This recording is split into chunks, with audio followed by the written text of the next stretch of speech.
Took some overtime to get the time right. Had to lose a little mind to get my mind right. Finally realized, but in hindsight, you wanted the limelight. Me priority never once. You kept close but never really wasn't. I accept your lack of focus, agree with all your choices. Needed you to need me, needed you to see me. Until I found the right direction, I think my reflection would agree. Had to find a me in me. The Short Sport by K. David Jordan.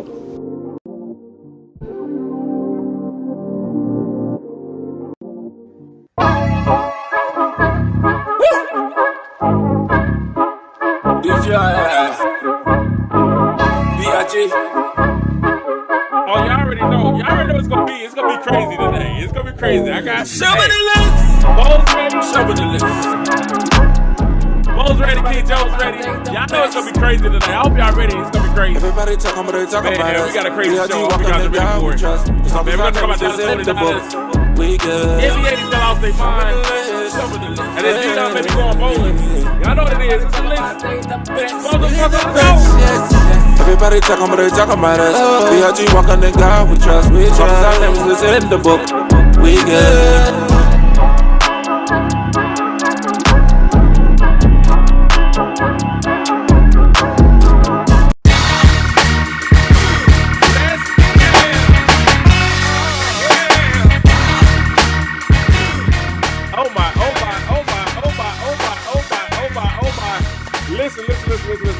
Listen.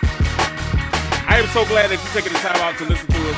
Even if you catch it in the replay, I'm glad you're taking the time out for the replay to come join us today, right here on the BOJO Sports Show.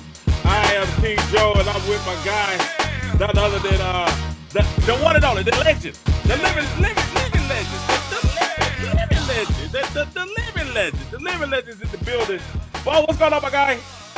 Hey, what's up, King, man? I appreciate the intro. Thank you so much, sir. Man, hey, everybody know. Everybody see you play before. They know that Bo knows sports. You know what I'm saying? Bo knows football. Bo knows basketball. Bo knows baseball. He knows sports. Now, you're one of the fastest guys ever in Dublin. What did you run? What did you run in the 40, by the way? It was more like a 4.42. Ooh, 4.2. You know, I was close. I was like a second or two slower. You know what I'm saying? I was a couple of seconds slower, but I was close. You know what I'm saying? It wasn't quite 4.4, maybe like a 5.2. You know what I'm saying? You know, on a good day, maybe 4.9. You know what I'm saying? So on a good day. But brother, thank you so much for joining me, man. I appreciate you for coming on. Hey, you're welcome, brother. You're welcome. How's everything been going with you? Everything is good. Life is great. Life is great. That's what's up. Now, we tried to get this thing cracking last time, and we had a lot of technical difficulties. And that had me going back to the shed to go get some of the equipment together, to go get some of the things together. Because I got to admit, when you impressed me so much when we did the first thing, and just, you know, you made me look bad. You know what I'm saying? You made me look bad. My wife was like, "Oh, he's so professional," and I was like, "Wait a minute, what you trying to say? He's so professional? What do you mean? I'm professional too." You know, and then the people talk about your bald head and his nice shave and stuff, and you know, I got a little twist and stuff. So all this is good. I was like, "Oh, he's making me look bad." So I gotta come back, and you see in the background right there. You see the board. Alabama. You see the roll Alabama Crimson Tide. You see the roll tide. They've had their years. They're a little bit down right now, but you never know. They may bounce back. They got a good structure in place. They got a good structure. Now, I know one thing, and I didn't tell you about this. I know, and I want to hold this as a surprise. I know you might. Wait a minute. Who's your college football team? What's your favorite football team? Florida State. Florida State. Okay. I thought it was Miami, and I was like, okay, you know, I thought it was the U, and I was like, well, you know, the U don't know how to take these in the game. When we talk about that against Georgia Tech, and let Georgia Tech come back and win, and by not taking the knee and then losing the game with the last play of the game, that's just unbelievable. So I thought it was you, but you the other Florida State team. You know what I'm saying? So, yeah. How did y'all do this weekend? We won 39-17 against Vatech in Tallahassee. Okay. So y'all still rank what? 5? We're right now sitting at number 3. Number 3. Y'all moved up to 3. Okay. All right. We're gonna see what y'all do. You think y'all got a chance this year? Yeah, secondary got to tighten up a little bit with more pass breaking up. We got to be able to run the ball a little bit better. Other than that, we got veteran leaderships all the way across the board. They're a seasoned team. They're on a mission. But, we beat a couple of good teams out there. We defeated LSU in Orlando. Then we went to Clemson and beat them. So right now, we're just trying to go through the season undefeated, hopefully make it to the the ACC championship game, and then make our way to the Final Four in the playoffs. So we'll see how it goes. I mean, they're talented, but I expect for them to be there at the end. But we still have to face off against a superpower. I want to see how we will fare against somebody like Florida State playing against Michigan or Florida State playing against Georgia. Okay. All right. I see you just say, I understand. You just say Florida State played against the Tide. Yeah, I get it. I would want if I was a Florida State fan, I would want Florida State to play against Roll Tide. I would want y'all to play against the Tide either, because we looking real good right now. We looking real good. I think you guys are beginning to put it together, piecing it together game by game. You guys got Arkansas this week. I'm interested to see how that's going to play out. You guys are favored to win by like 19. You guys are at home. Milroe is beginning to come into his own. He's getting the confidence a little bit from Saban. So, hey, it's a step-by-step process, and there's a lot of one-loss championship teams out there. Right, and this is the thing. I was telling people, and we were going to talk about college later, but we already did, so we're going to hit. This is the thing. I think the thing is, I was telling people to be patient. Miro's only a redshirt sophomore. Runs a 4.2, has a cannon as an arm. Very good deep accuracy. Needs to work on his short accuracy and reading defenses.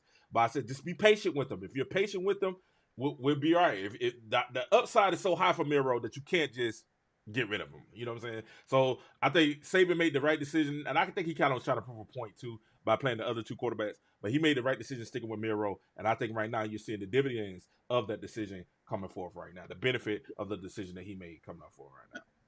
I agree with that. When he played the other two quarterbacks, I think he realized that they were nowhere near ready to get as far as to be started as a quarterback in college football. I agree, and I think now a lot of teams got to kind of be scared. Watch out for the Tide. Now, Florida State would be in the top four if they continue to win. I think the schedule kind of starts to ease up a little bit. They had a couple tough games. I think they got one or two more challenges left in their schedule, but I think they have also opportunity to try to make it to the finals. You know what I'm saying? To the playoffs at least, not the finals, but the playoffs. You know what I'm saying? It's going to be interesting. We got Syracuse coming to town this week down the stretch. Duke is a decent football team. Their quarterback is injured right now, but he's on the way coming back into the starting lineup. So Duke is going to be a marquee game for us. And basically, if we get past them, not discrediting all the other teams out there, but we should be favored to win those all the way till we make it to the ACC championship game. I got you. All right. So that's just a quick college football roundup. Now we was looking at, everybody knows the Braves are playing right now, and are they still losing? They were losing 4-1 or something like that. Yeah, man. The Atlanta Braves had the best record. Virtually King 104-58 regular season. Virtually they've been the best team in Major League Baseball all year long. Powerhouse. I mean, hitting home runs left and right. They've got 5 guys who hit 30 home runs. They've got a guy who stole 70 bases and hit 40 home runs, and Ronald Acuna. To me, he's the best baseball player. I'm just going to go out and say it. It may not happen, but I think he's the most valuable player in the league this year. All right. 6-1. Philadelphia is leading Atlanta 6-1 right now. They had a big third inning where they scored 6 runs to Atlanta's 1. So 6-1 in the top of the 4th in the NLE playoff game. This is the wild card, right? If I'm not mistaken. So it's the ALDS. ALDS. Okay, so this is NLDS. I don't watch baseball like that. So this is the best out of 5, right? If I'm not mistaken. Correct. I'm kind of concerned about Atlanta a little bit. People have the notion with the Atlanta Braves that, hey, they always get there and then for some reason they lose their way in a nice way. I'll put it like that. So they're like regular Georgia teams. hey, be careful. They're like all the other Georgia teams that we know. You know what I'm saying? I hear you on that one. I mean, I agree with you on that one, but I'm sure there's a lot of people out there you're going to get some responses with on that one. Okay, 6-1 Atlanta right now. That's down right now, and that's the top of the fourth. You can make sure you can go. We're online, so you can watch us on your cell phone, on your computer, on your iPad, on your media device, and you can watch the game on your TV, your big screen. So so stay locked in with us. We'll keep you locked in on the score and what's going on with the playoff game with the Braves and who they playing? They're playing at the Philadelphia Phillies. And the Phillies. Hey, enough about baseball. Let's get to it. All right, so if y'all didn't know, this week we had a big game go down. You know, it's all right. Laugh it up. Go ahead. Go. Laugh it up. Laugh it up. It's fine. It's fine. We had a situation happen this weekend, and for everyone that knows, I am a humongous Dallas Cowboy fan. Humongous. I am a humongous Dallas Cowboy fan. And needless to say, they let me down. You know, Bo, they let me down. You know, I came in with high hopes, especially after last year's playoff game, losing the way we lost last year and last year's playoff games. And then coming up this year, I knew we had a chip on our shoulder. I knew we had something to prove. I knew that we were just gonna come and make a statement. Now I understand losing to Arizona Cardinals the week before, the little slip up that we had. I understood that not the week before, but the week before that, having that slip up because we lost Trayvon Diggs. And anytime you lose someone like Trayvon Diggs, who's a perennial All-Pro, possibly could be a Hall of Famer, and that's going to have a certain type of negative impact and lull on your team. Then we bounced back and we won last week. Then we come in and so I said we're focused. We're focused to come in this week, and we're focused to come in this week and win. We're focused to come in this week with a victory. We're focused to come in this week and take care of business. Dak is going to come do, and I went online and I said, Dak is going to play well, and if Dak plays well, we're going to blow out the 49ers. If not, it'll at least be a close game. And, Bo, I could not be further wrong, further incorrect than ever. We went and got embarrassed. We went and got dumped. We went and got mollywopped. We got beat down. We got destroyed. We got put down. We got demolished. We got dominated. And I sat back and I thought about it, and I heard all the jeers and all the Cowboy Nation haters talk about my Cowboys and how we're paper champions and how every year we get our hopes up just to get let down. And they don't want to hear us say anything else about the Cowboys in the Super Bowl or the Cowboys winning the NFC or any of that. And my reaction to you guys are, we're going to be okay. Because I have faith. And faith, if you know anything about Scripture, faith is the evidence of things not seen and the things we hope for, the things that we hope for, right? And I can't see the Cowboys right now being that dominant, but I hope. And I have faith that we'll work it out. It was a dominant display by the 49ers. It was an awesome display by the 49ers. I have to give props where props is due. That number 54, that man right there, that bad man right there, Wagner, he was all in my quarterback's face. Kittles was all out doing his thing. McCaffrey scored another touchdown to keep his streak going. Ty Emmitt Smith. It was sad. It was, and I'm getting a little bit more. Go ahead, Bo. You take over. I'm getting a little bit more. What did you see? Let me just say this about the Dallas Cowboys. Me personally, I predicted them to go to the Super Bowl from the NFC side before the season started. What? Now, I did. Now, I'm just going to be open and honest to you about this. For some reason. Go ahead. I'm sorry. It's still capable. It is still capable. However, there's some things that they must change. the San Francisco 49ers are a complete football team. You can take a look at the way how they play. They play with passion. With the players, it's not about the money. It's about the ring, something that they missed an opportunity to get last year because they didn't have a quarterback over there in Philly in the NFC Championship game. So they're trying to get back to that game and trying to get back to a Super Bowl. The 49ers are not playing for money. They're playing for a ring right now in week 5. So what you see is what you're going to get with them for every team that they face. Now, are they going undefeated? I don't think so. I think that you have to put together a philosophical and schematic base to defeat that football team. Now, there's some things that a defense must alter in order to defeat them.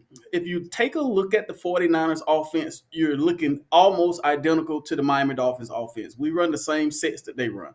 What they Y'all do just don't is have they the speed, though. Y'all don't have the speed of the Miami Dolphins. Now, the Miami Dolphins got a track team. They got a world-class track I'm team. I'm a Miami Dolphin fan. Right.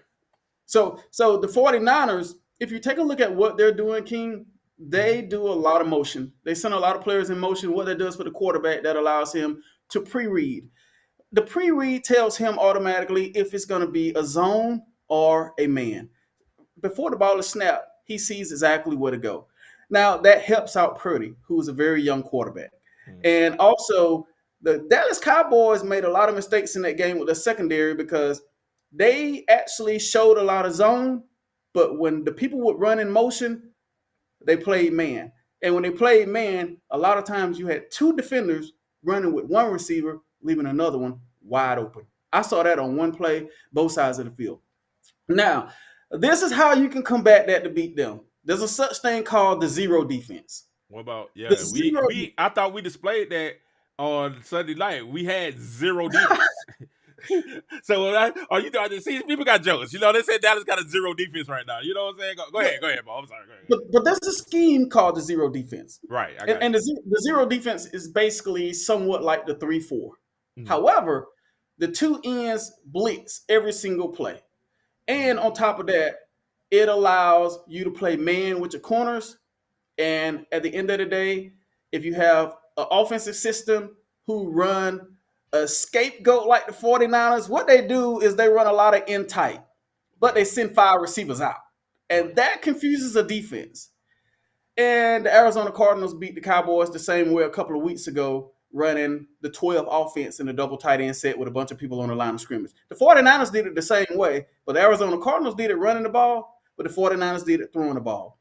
So to beat them, the Cowboys are capable, but they've got to get the back end of their defense together to understand the schemes and how to play it.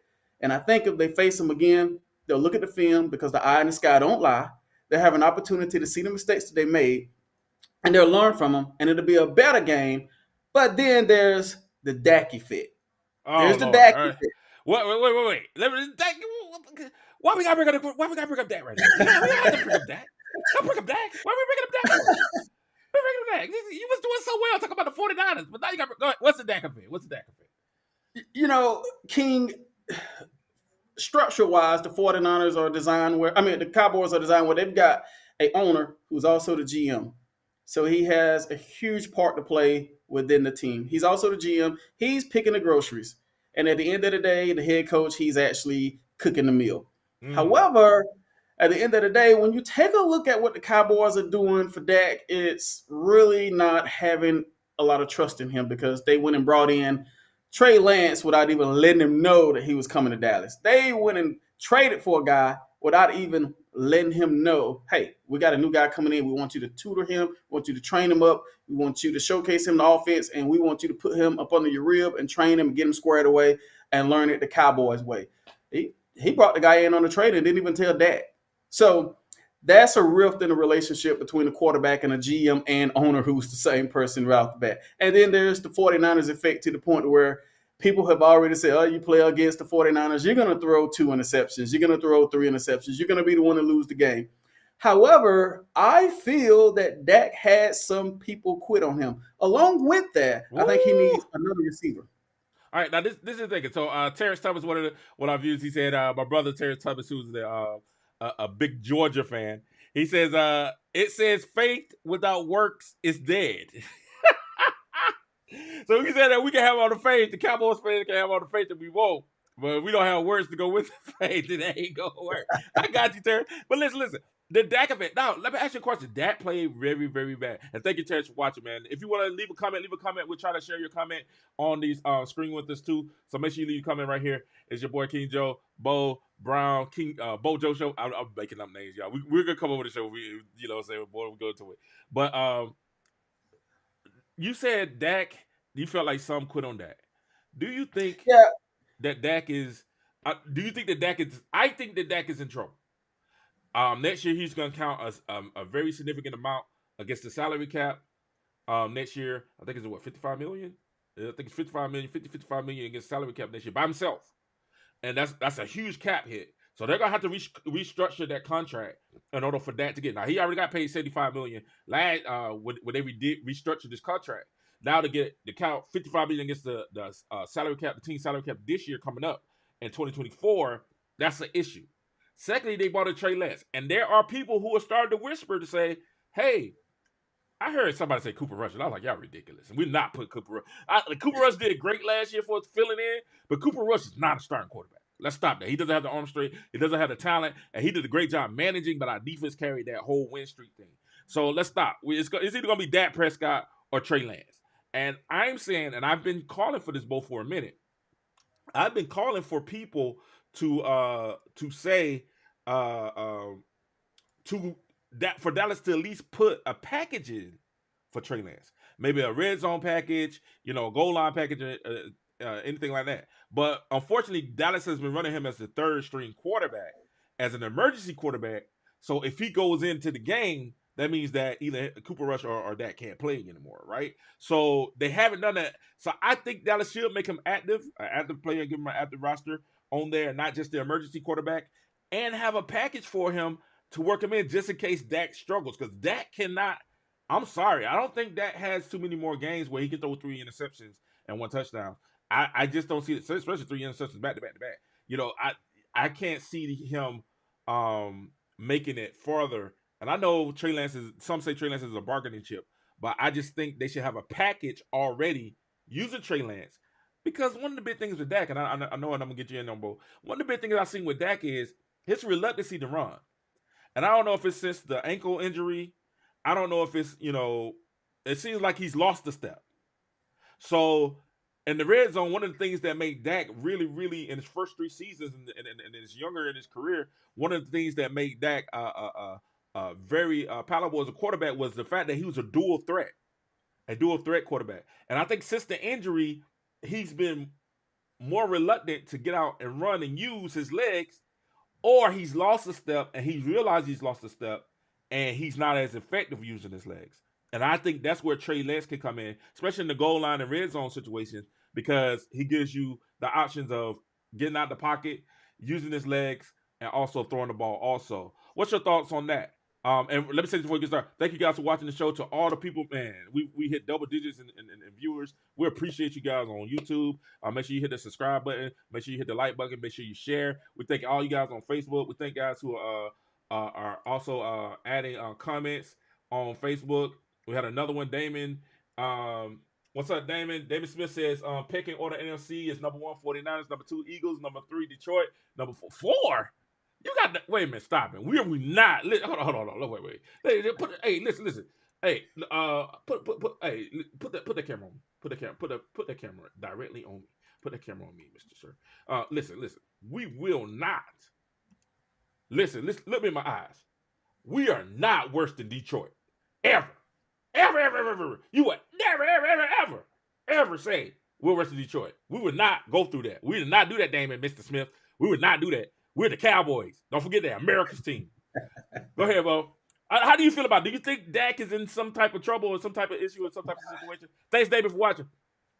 Well, first and foremost, it's kind of difficult to know what's going through Jerry Jones' mind.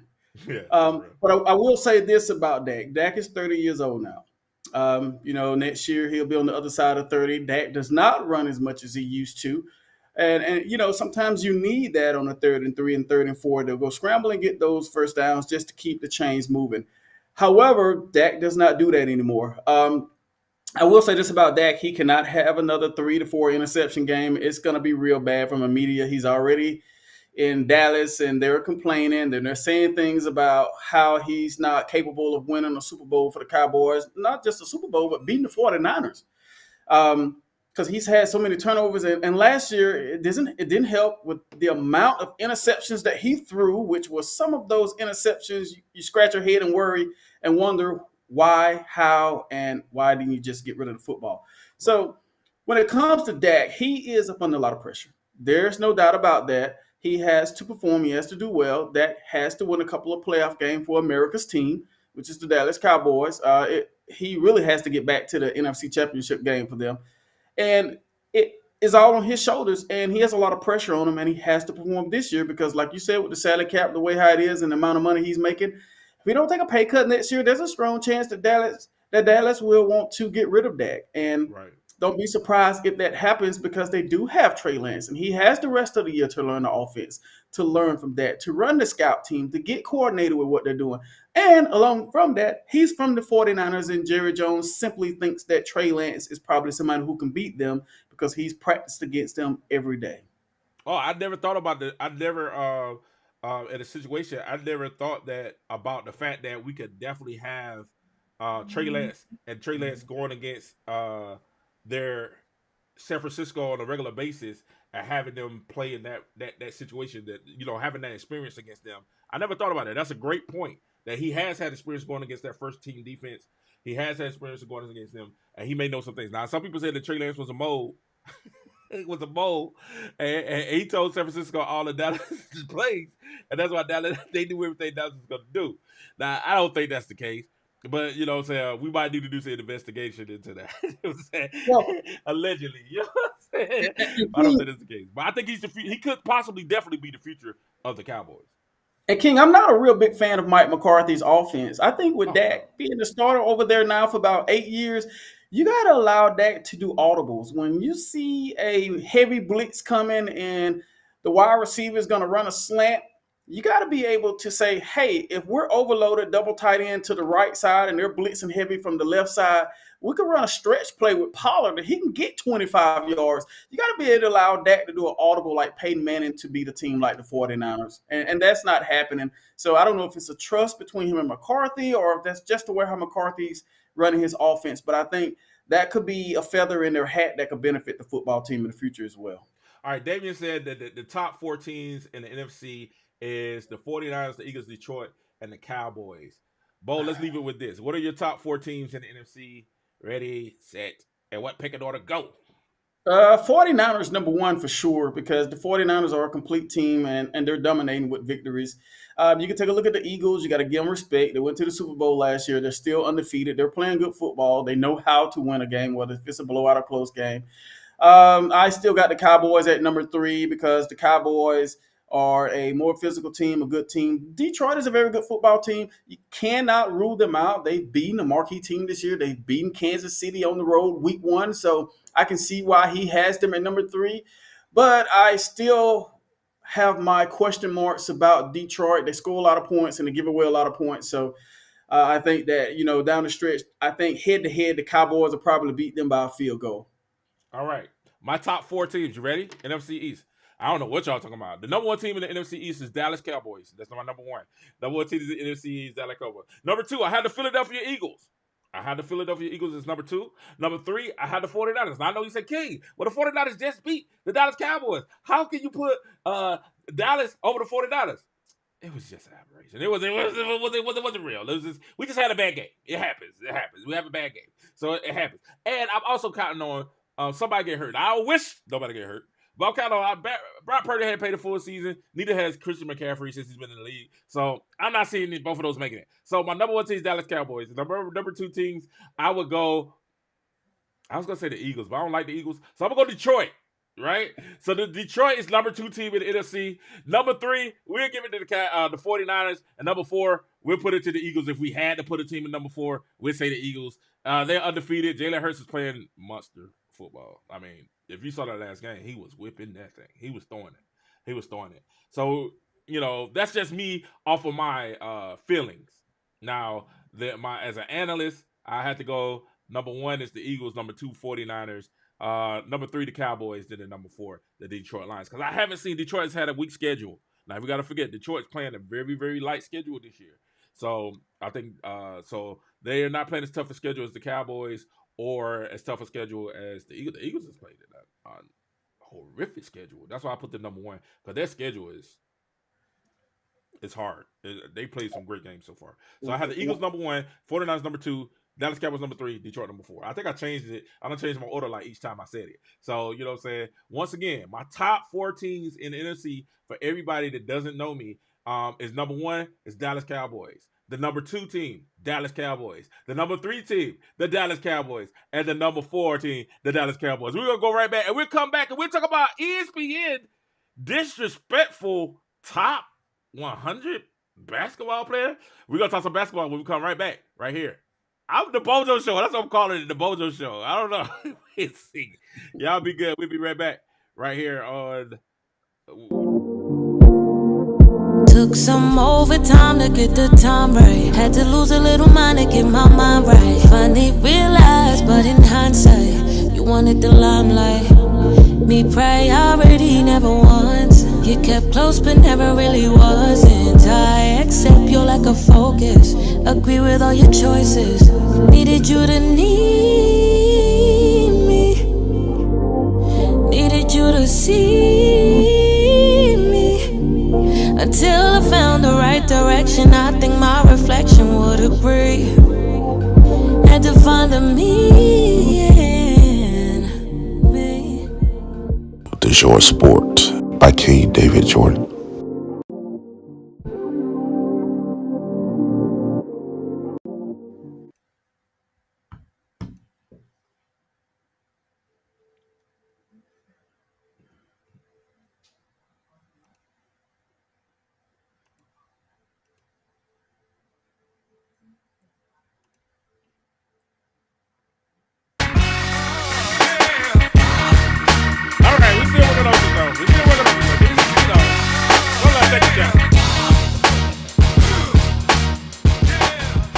It's on our second show, so we're coming back.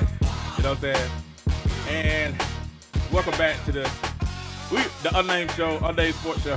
the unnamed sports show. I'm King Joe with my host, Bo Breezown. Bro Brizzy in the building. King Joe in the house. All right, so ESPN releases their top 100 players rankings. They started. And they got from 100 and they're down to the top 10.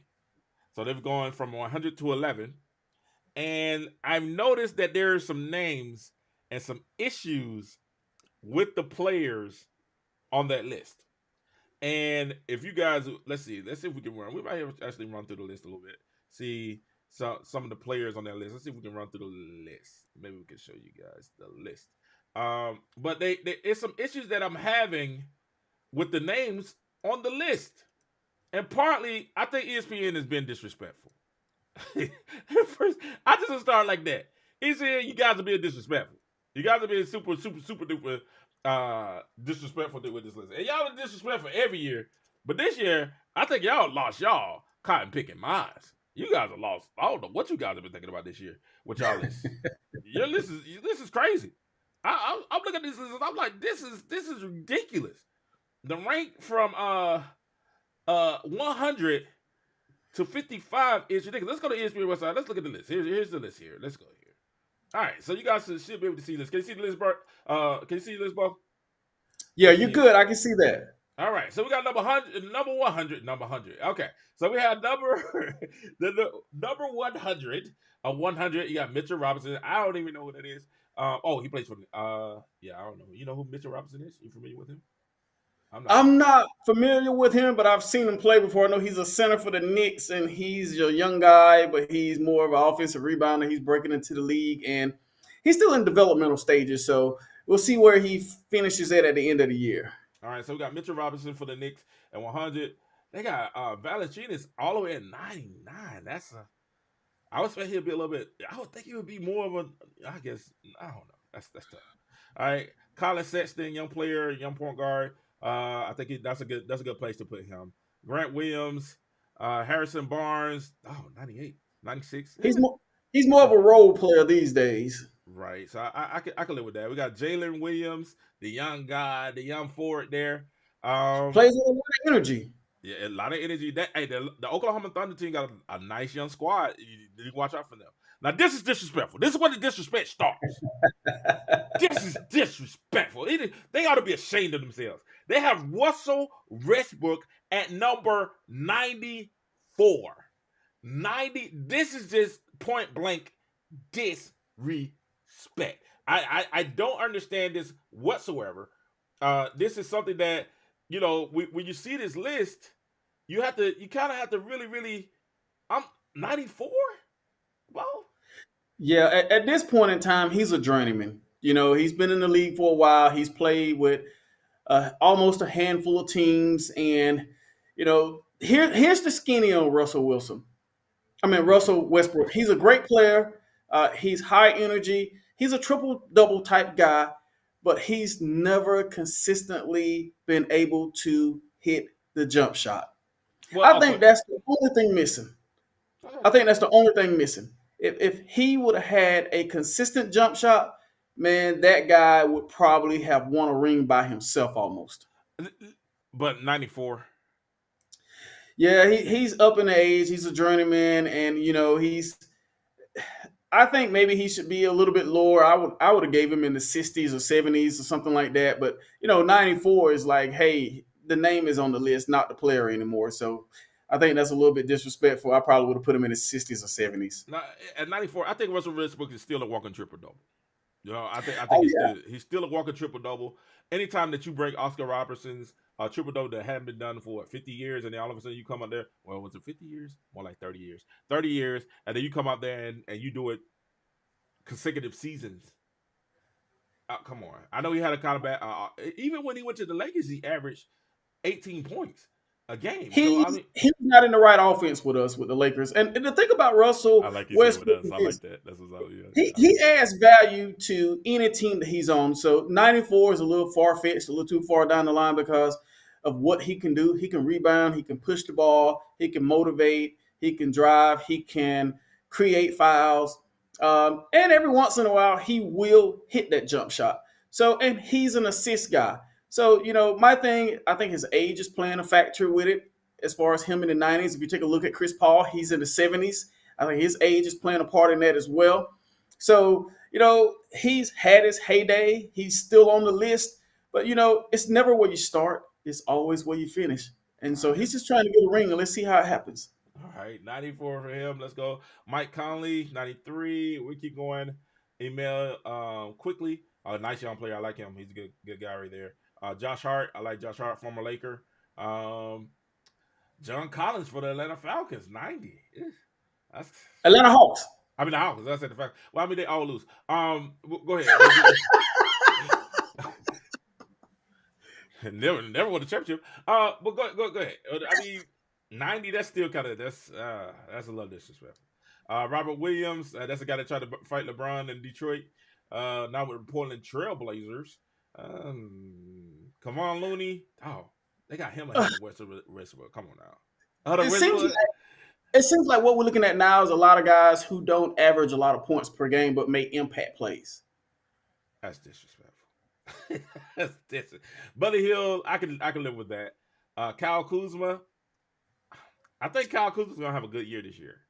He didn't have a bad year yesterday. I think this is gonna be another a big year for him.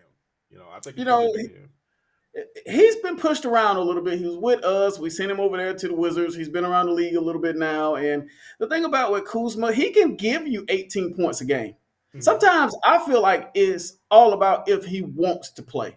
And, if you're in the NBA, it's a blessing to be there. You should give your all every single night. I think that, some things happened with him and the Lakers in front office, and I think he fell out of favor.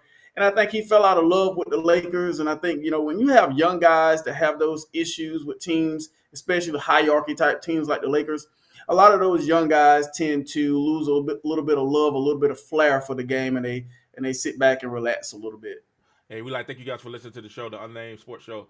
I think that might be. I like it. The Unnamed Sports Show with your boy King Joe, Bo in the building, man. We up here talking, and we talk about how ESPN is come out with their top 100 player rankings for 2023, and we're going through 100 to 11. They'll name the top 10 a little bit later. We're ending with Kyle Kuzma, the former Laker. We got Anthony Simmons, the Trailblazer, the young guy. Now they're expecting him to have a good year with Damian Lillard going to Milwaukee, so they're expecting Anthony Simmons to step up. I actually like Portland.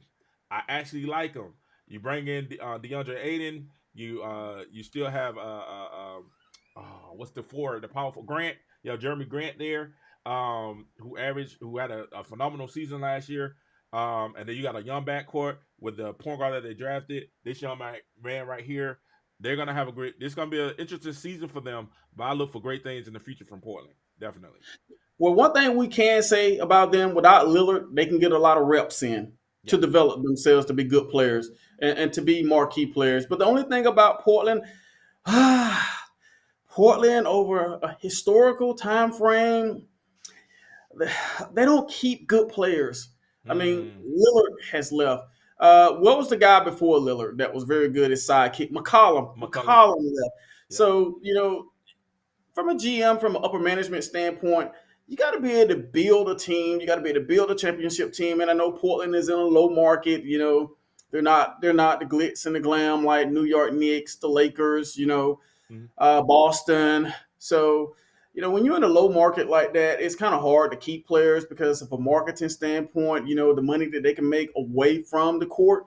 But Portland has to figure this thing out, and they have to be strategic, and they have to continue to improve their team, and they got to keep their players, man. If they ever want to win another championship since 1977, they got to start keeping their players. That's awesome. All right, so we got Clint Capella with the Hawks. That's cool. I can deal with that. Tobias Harris, good small forward, nice shooter. I can deal with that too. Cameron Johnson, I like Cameron Johnson. That boy can shoot. He can flat out shoot that rock. He should have a good year. He won't have KD or anyone there, so this could be a breakout season for him. I see why he's up there. Bobby Portis, great role player, great motor player, power forward. Jalen Green, explosive young man who can get up and then get in the ring for the Rockets. Shooting guard. I think he's gonna have a good year too. Rockets gonna with Ume Udoka. I think he's gonna bring the best out of the Rockets. Shout out to Ume to get another shot. Oh, if y'all didn't know, DEION came out and told y'all who the woman was. Just in case y'all want to know, it's on my page. I go on my Facebook page. Wow. Her name is Lynch, right? But go ahead, go my page, and you can find out who it was. DEION actually told her why the media wouldn't. I don't know why the media wouldn't do it, but DEION did. Thank you, sister. Fight the power. All right, so we got. Go ahead. What was it, Mr. Bo? So she basically nicely exposed the person, huh? What she said it was the way Boston handled it was disrespectful. They looked out for. They say that they were protecting women, but they didn't protect her. If they wanted to protect women, they should have protected all the women, including her, and kept the internal. But they put out in public, which caused public embarrassment for her and her family, and then tried to protect Miss try to protect the other parties and their family. Okay, so yeah, she did release the name. It's on my page. Go on my page. I'm not gonna say it because they said media wouldn't have said it. Gasoline Lynch, but hey, it's on my page. Go my page. I can take it on my page. All right, number 79, Tyler Hero, Miami, who missed the end of the season. I think a lot of people felt like Miami could have a good year this year with them coming back this year. A little bit disappointed to get Dame, but but guess what, Miami? Guess what y'all did get? Y'all got oh man, I don't know. Y'all didn't get anything. I'm sorry. I got a question. I got a question about Miami. How do you feel about Jimmy Butler with the hairstyle and well, that's what I was gonna say. That's what they did get was Jimmy Butler's hairstyle. So they did get a perm. But other than that, you didn't get it today. I think based off of the other sports show, it is what it is, and they're not as good as our sports show, the unnamed sports show. But he said that he looked real sassy. So I mean, I can't top that. You know what I'm saying? I just know Miami, y'all didn't get Dame, but y'all did get that perm. Let's go, baby. Let's go. Let's go. Y'all got that perm. Let's go. All right, so we got Scott Henderson, number 78. Jordan Clarkson, the former Laker. He had a great world the FIBA World Championships. He balled out in the FIBA World Championships, so he probably will be having a great year this year. He can shoot the basketball very well. He has a good jump shot. The skinny on him has been his defense. He can score the basket. He can drive to the basket. He was one of the guys, one of the youthful guys that was on the team that I really wanted the Lakers to keep. But at that point in time, they decided to move on for him. I think he could have added value to our basketball team. I wanted to see him stay a Laker. I think it was hard for me to root for the Lakers for a little while when they got very old, and they got rid of the young core because I had became very I was very attached to the young core. I was very attached to Lonzo, Clarkson, Bi, even Randall before he went. But D'Angelo, and I'm glad to see D'Angelo back with the Lakers again on a second stint.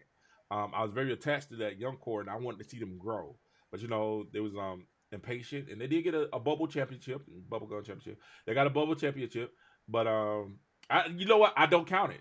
I'm sorry. I know you smiled at me when I said that. That's my team. I don't count it because Katie didn't play, Kyrie didn't play, a lot of stars did not play in that bubble playoff game, and they stopped the season for a whole year.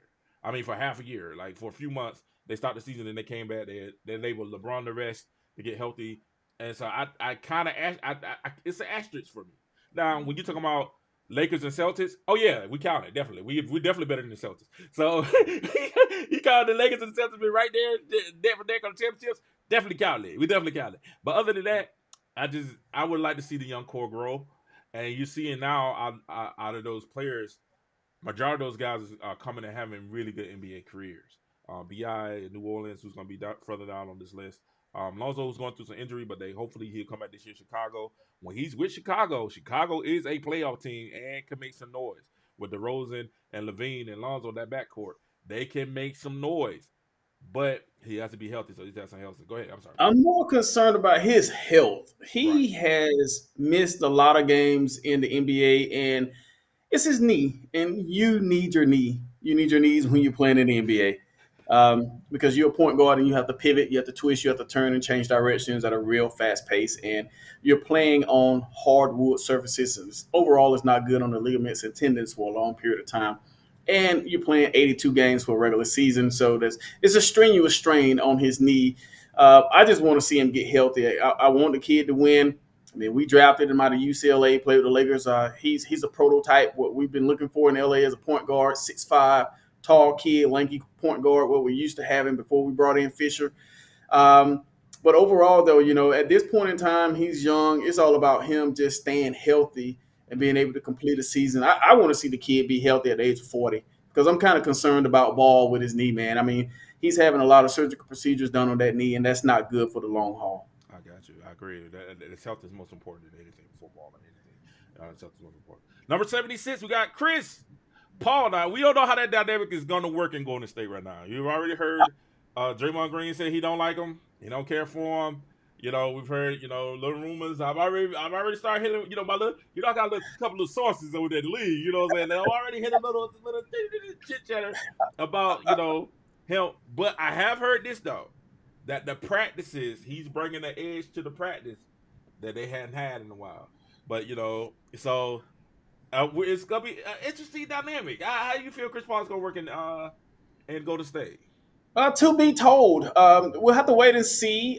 Chris Paul has been a good regular season basketball player. The problem has been with him when he gets in matchups in the playoffs, when he's paired up to cover a younger point guard on a regular basis from 5 to 7 games who may be a little bit quicker on his feet.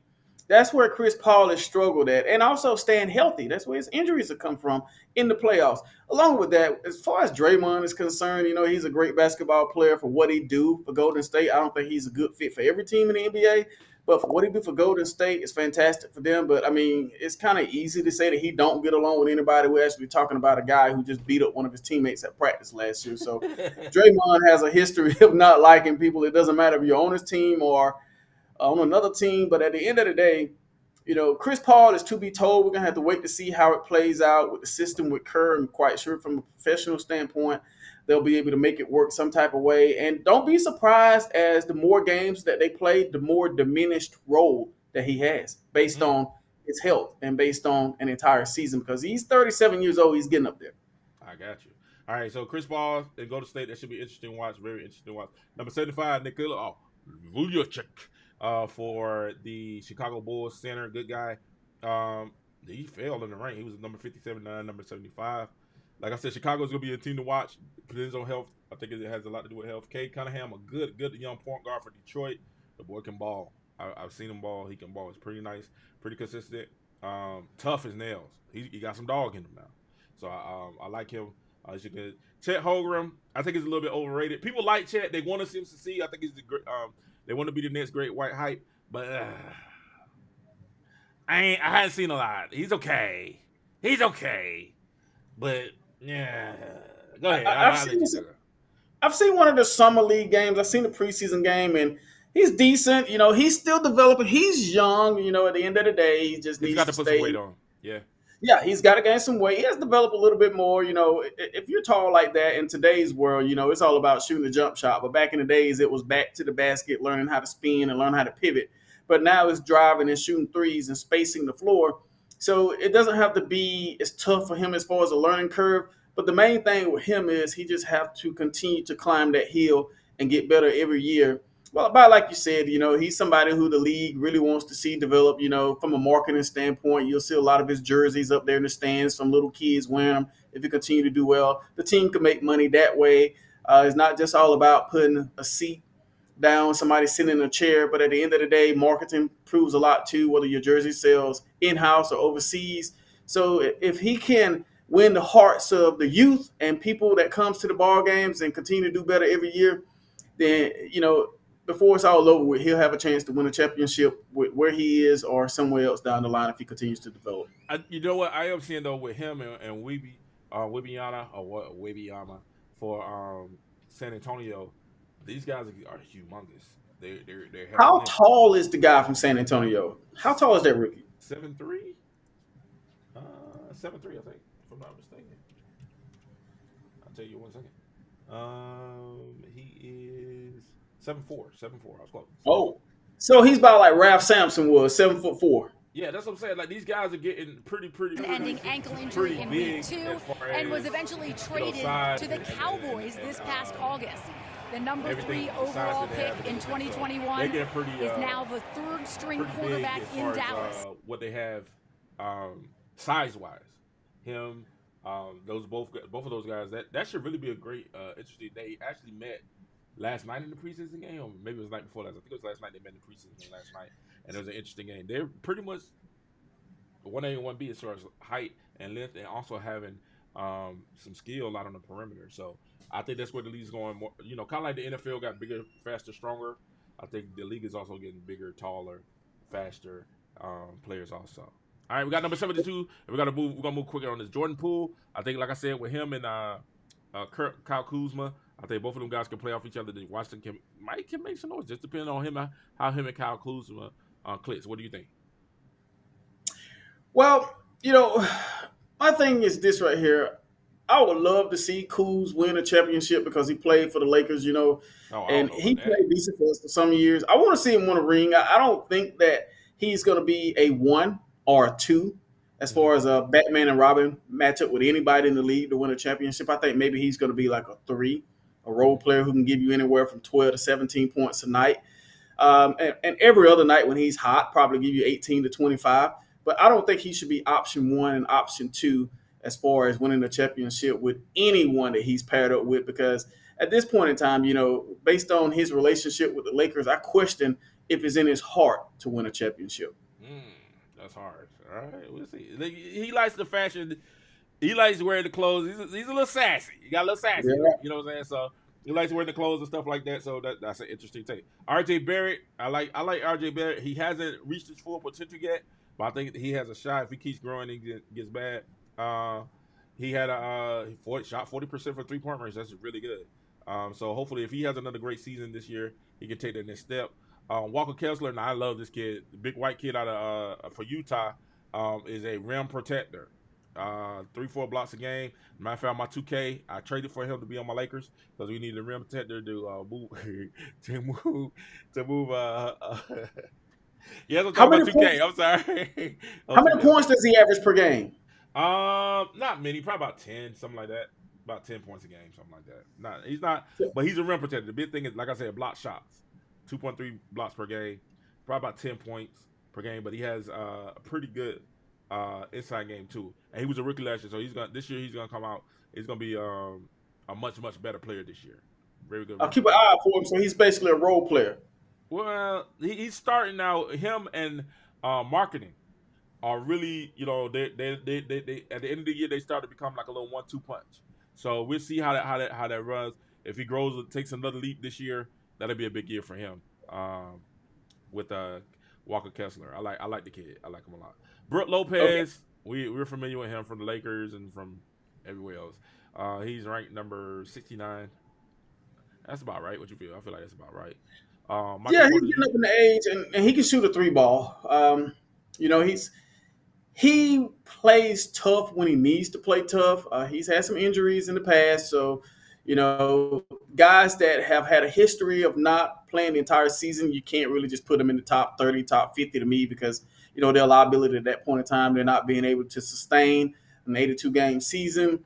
So at that point in time, then you have to alter your team, your schedule, your roster, and your minutes for your players based on people who can't produce at a high level due to the fact that they're injured. So that's why you put them in the lower half of the 50. And their age is a factor as well.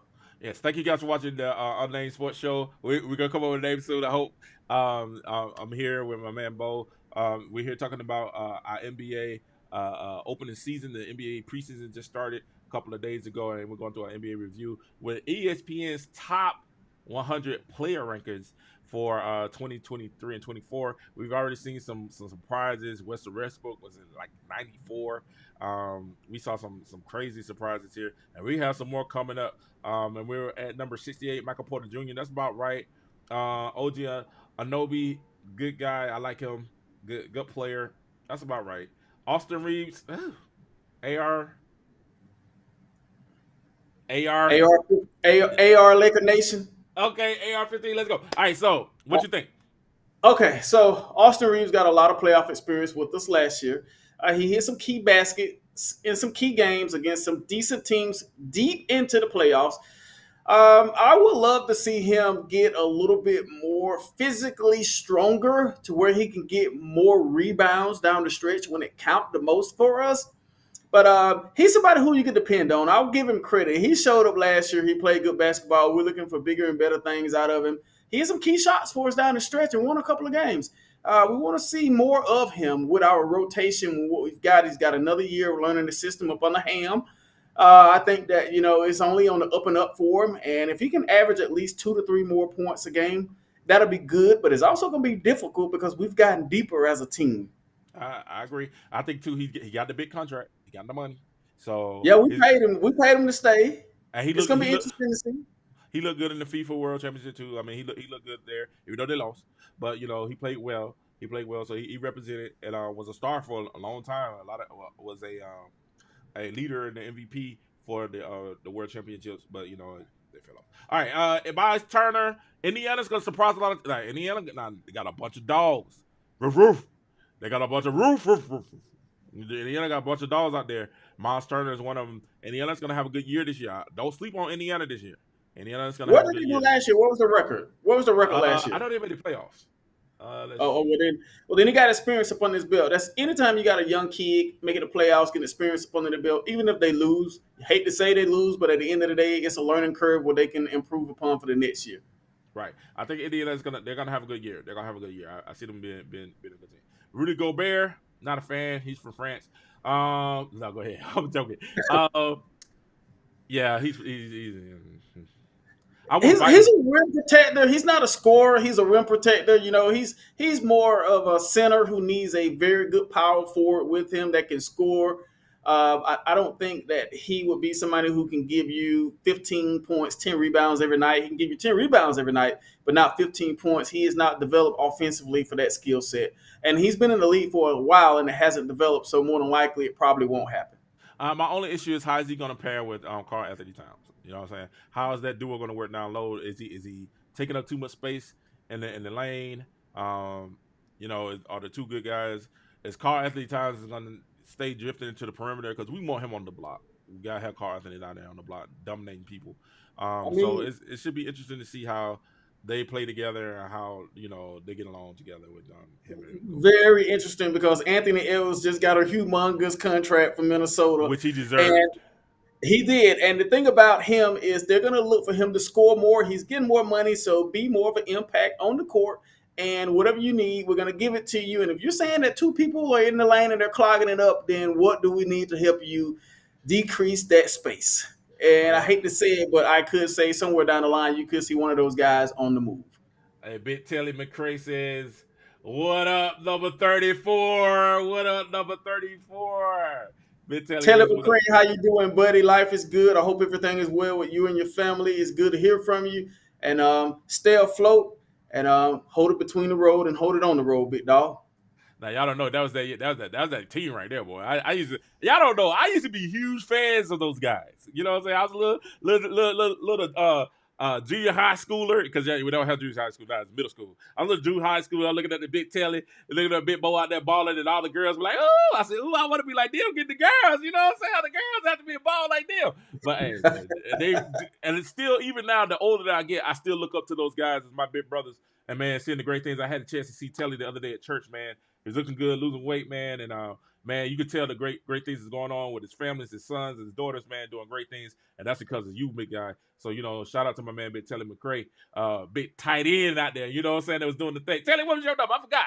Hold on. He was number 77. He's an offensive tackle. You was a I thought he played tight end. No, that wasn't you.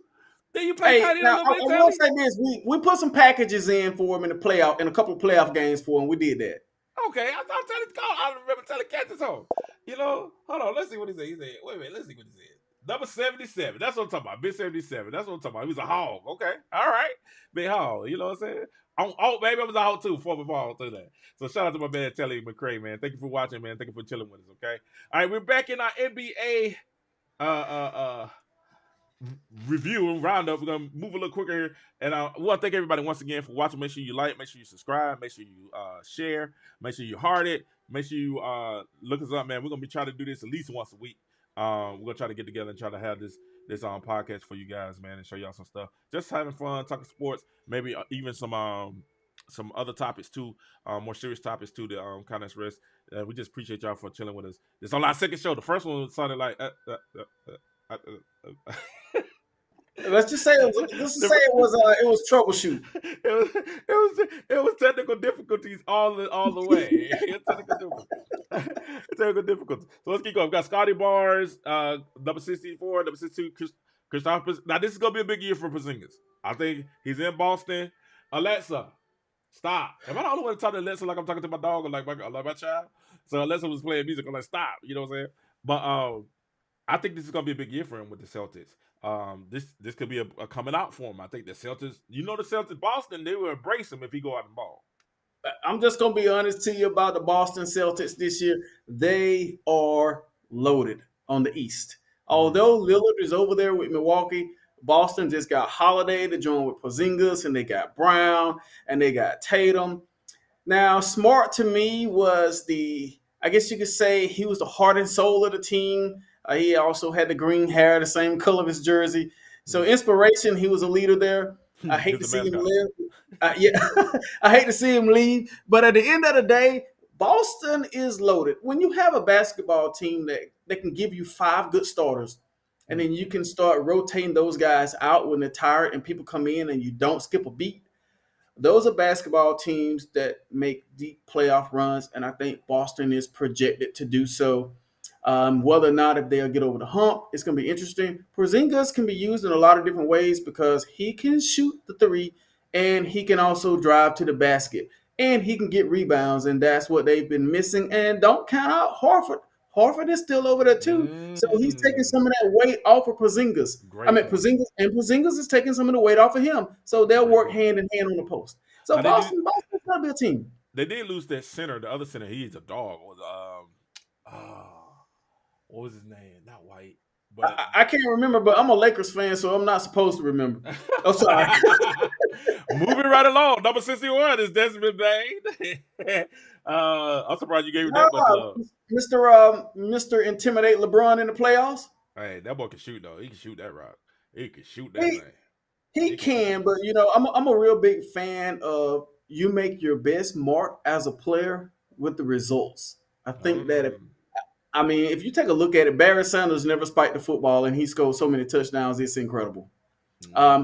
If you can be a player to just make the noise with the statistics instead of the verbiage and the body language and the accountability by seeing on the floor, I think the numbers at the end of the day speaks louder than anything. So I think he was a distraction a little bit, but hey, he's still young, he's up and coming, and I think he can flat out shoot. He can. But he can shoot, but he's on his way. Man, I mean, wow. I just know shots fired. You know what I'm saying? Like, we gonna have smoke already. You know what I'm saying? Smoke. Bo's breaking smoke. So hey, listen, y'all see Katie? I've been good. I've been nothing but supportive of all the players and all the people. I ain't saying nothing but positive. Unless it's a Georgia team, then you know how I feel. You can go do it for me. But if it's not a Georgia team, if you're in the Irish, or I kind of like the Hawks a little bit. I kind of like. Speaking of the Hawks, Jamonte Murray, number 60. That's about right. I think he has a lot to prove this year, though. He was inconsistent last year. Showed glimpses, but I think he a little bit more consistency in that backcourt with him. And I think the Hawks could have a decent year this year. How you feel about that? King, a lot of people don't know this, but I'm a Lakers fan. But if it wasn't for the Lakers, I would be a Hawks fan. Man, you said that out loud in public? I mean, I grew up watching them, and they, to me, they are a team that I got a special place in my heart for the Hawks. I will say that they're one Georgia team that I do care for. I would love to see them build a championship team. They've been through so much turmoil, coming from all of those different front offices, different people in upper management, echelon, general managers. Players who are fantastic, great NBA players, don't want to come to the NBA to play in Atlanta for some reason. I don't know why. It's Chocolate City, bro. It's Chocolate City. It is a nice, and here's the thing. It's 18-1 female to male ratio. Well, not just that. I wouldn't say that. Rich, wait a minute, if you rich and you and chocolate 18-1 female to male, what is the problem, guys? To me, when you look at Atlanta, Georgia, it's a metropolis. Although it's not a metropolis where the GDP costs a lot to live. Right. You can be an NBA player in Atlanta, and you can live very comfortably buying $1 million house that has more square footage than a house up here in DC. Prime example: if you're living in Washington DC area up here, let's say a 1,700 square foot house up here is going to be $550,000. A 1,700 square foot house in Atlanta, Georgia is going to be 183 to 200. So imagine that ratio for the $1 million houses in Atlanta. The NBA player basically, in hindsight, can get way much more bang for his buck. So why you think they don't want to go to Atlanta? Structure, the culture, the history. They've never won anything. The best way that they can build their team to win is strictly from the draft, because you have a lot of free agents that are fantastic. And Atlanta has had money to go get free agents, but a lot of those guys have not stayed there. Take a look at how many players from Atlanta have came to Atlanta, NBA stars, and stayed for one day and traded to other teams the very next day. That's happened on 2-3 different occasions. I'll be on your roster today, but tomorrow I'm going to such and such.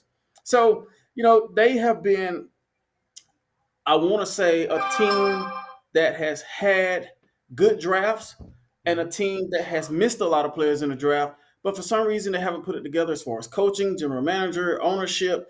If you go to one of their games, it's an exciting place to be, but the problem with them is they will have to draft strictly through college or guys leaving college early to play with them, because for some reason the NBA players don't want to be free agents and go to Atlanta. Listen, guys, 18-1, and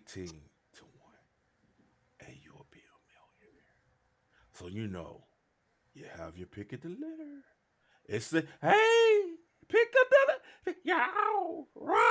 pick of the litter. 18-1. I think the reason they don't want to come to Atlanta is because it's a Georgia team. Marcus Smart, number 59.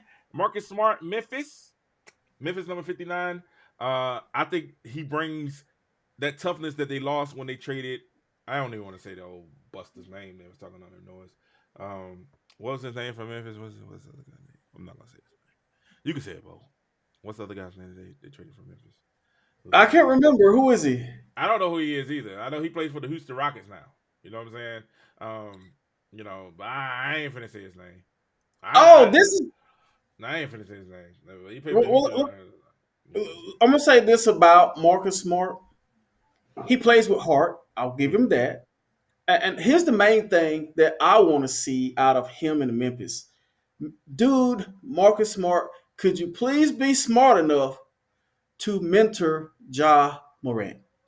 Okay, we're going to talk about what D Rose and what him and Marcus Smart already said. They already said they're not there to babysit Ja. They said they're not there to babysit. They did to play ball. They say we're not there to be his babysit. But I do understand what you mean by mentoring them, keeping them. Hey, this was hey young man. I think Ja will respect them also. I think he'll respect them. I think he'll respect them a little bit more. Instead of the other buster that was from Toronto. Then we ain't gonna say his name. Who said he put the clamps on LeBron before they got beat down historically. That felt so good. That felt so good. But Marcus Smart to Memphis, great job, Marcus Smart. Now I was telling you earlier, Jeremy Grant with Portland. I told you this is gonna be a nice young team. Jeremy Grant balled last year. He went out there and he just signed a big deal with Portland Trail Blazers. We got a young backcourt. He got DeAndre Ayton, so he won't have to do as much on the glass and all those things. I think Portland might. I'm not gonna say they're gonna make the playoffs. I think they got a shot at the play in though. I think they got a shot at the play in, and they might make some noise in the little mid-season tournament they have also. So and I forgot about the mid-season tournament they have. You think they're gonna go 500? I don't know. That's tough. That's tough. They are young and they are in the West, so I won't give them 500. But I think they may have a chance to get in the play in. They might get a 10th seed. They'll be fighting really hard for the 10th seed. It's gonna be interesting to see how they go down the path without Lillard. Okay. All right, now this is disrespectful.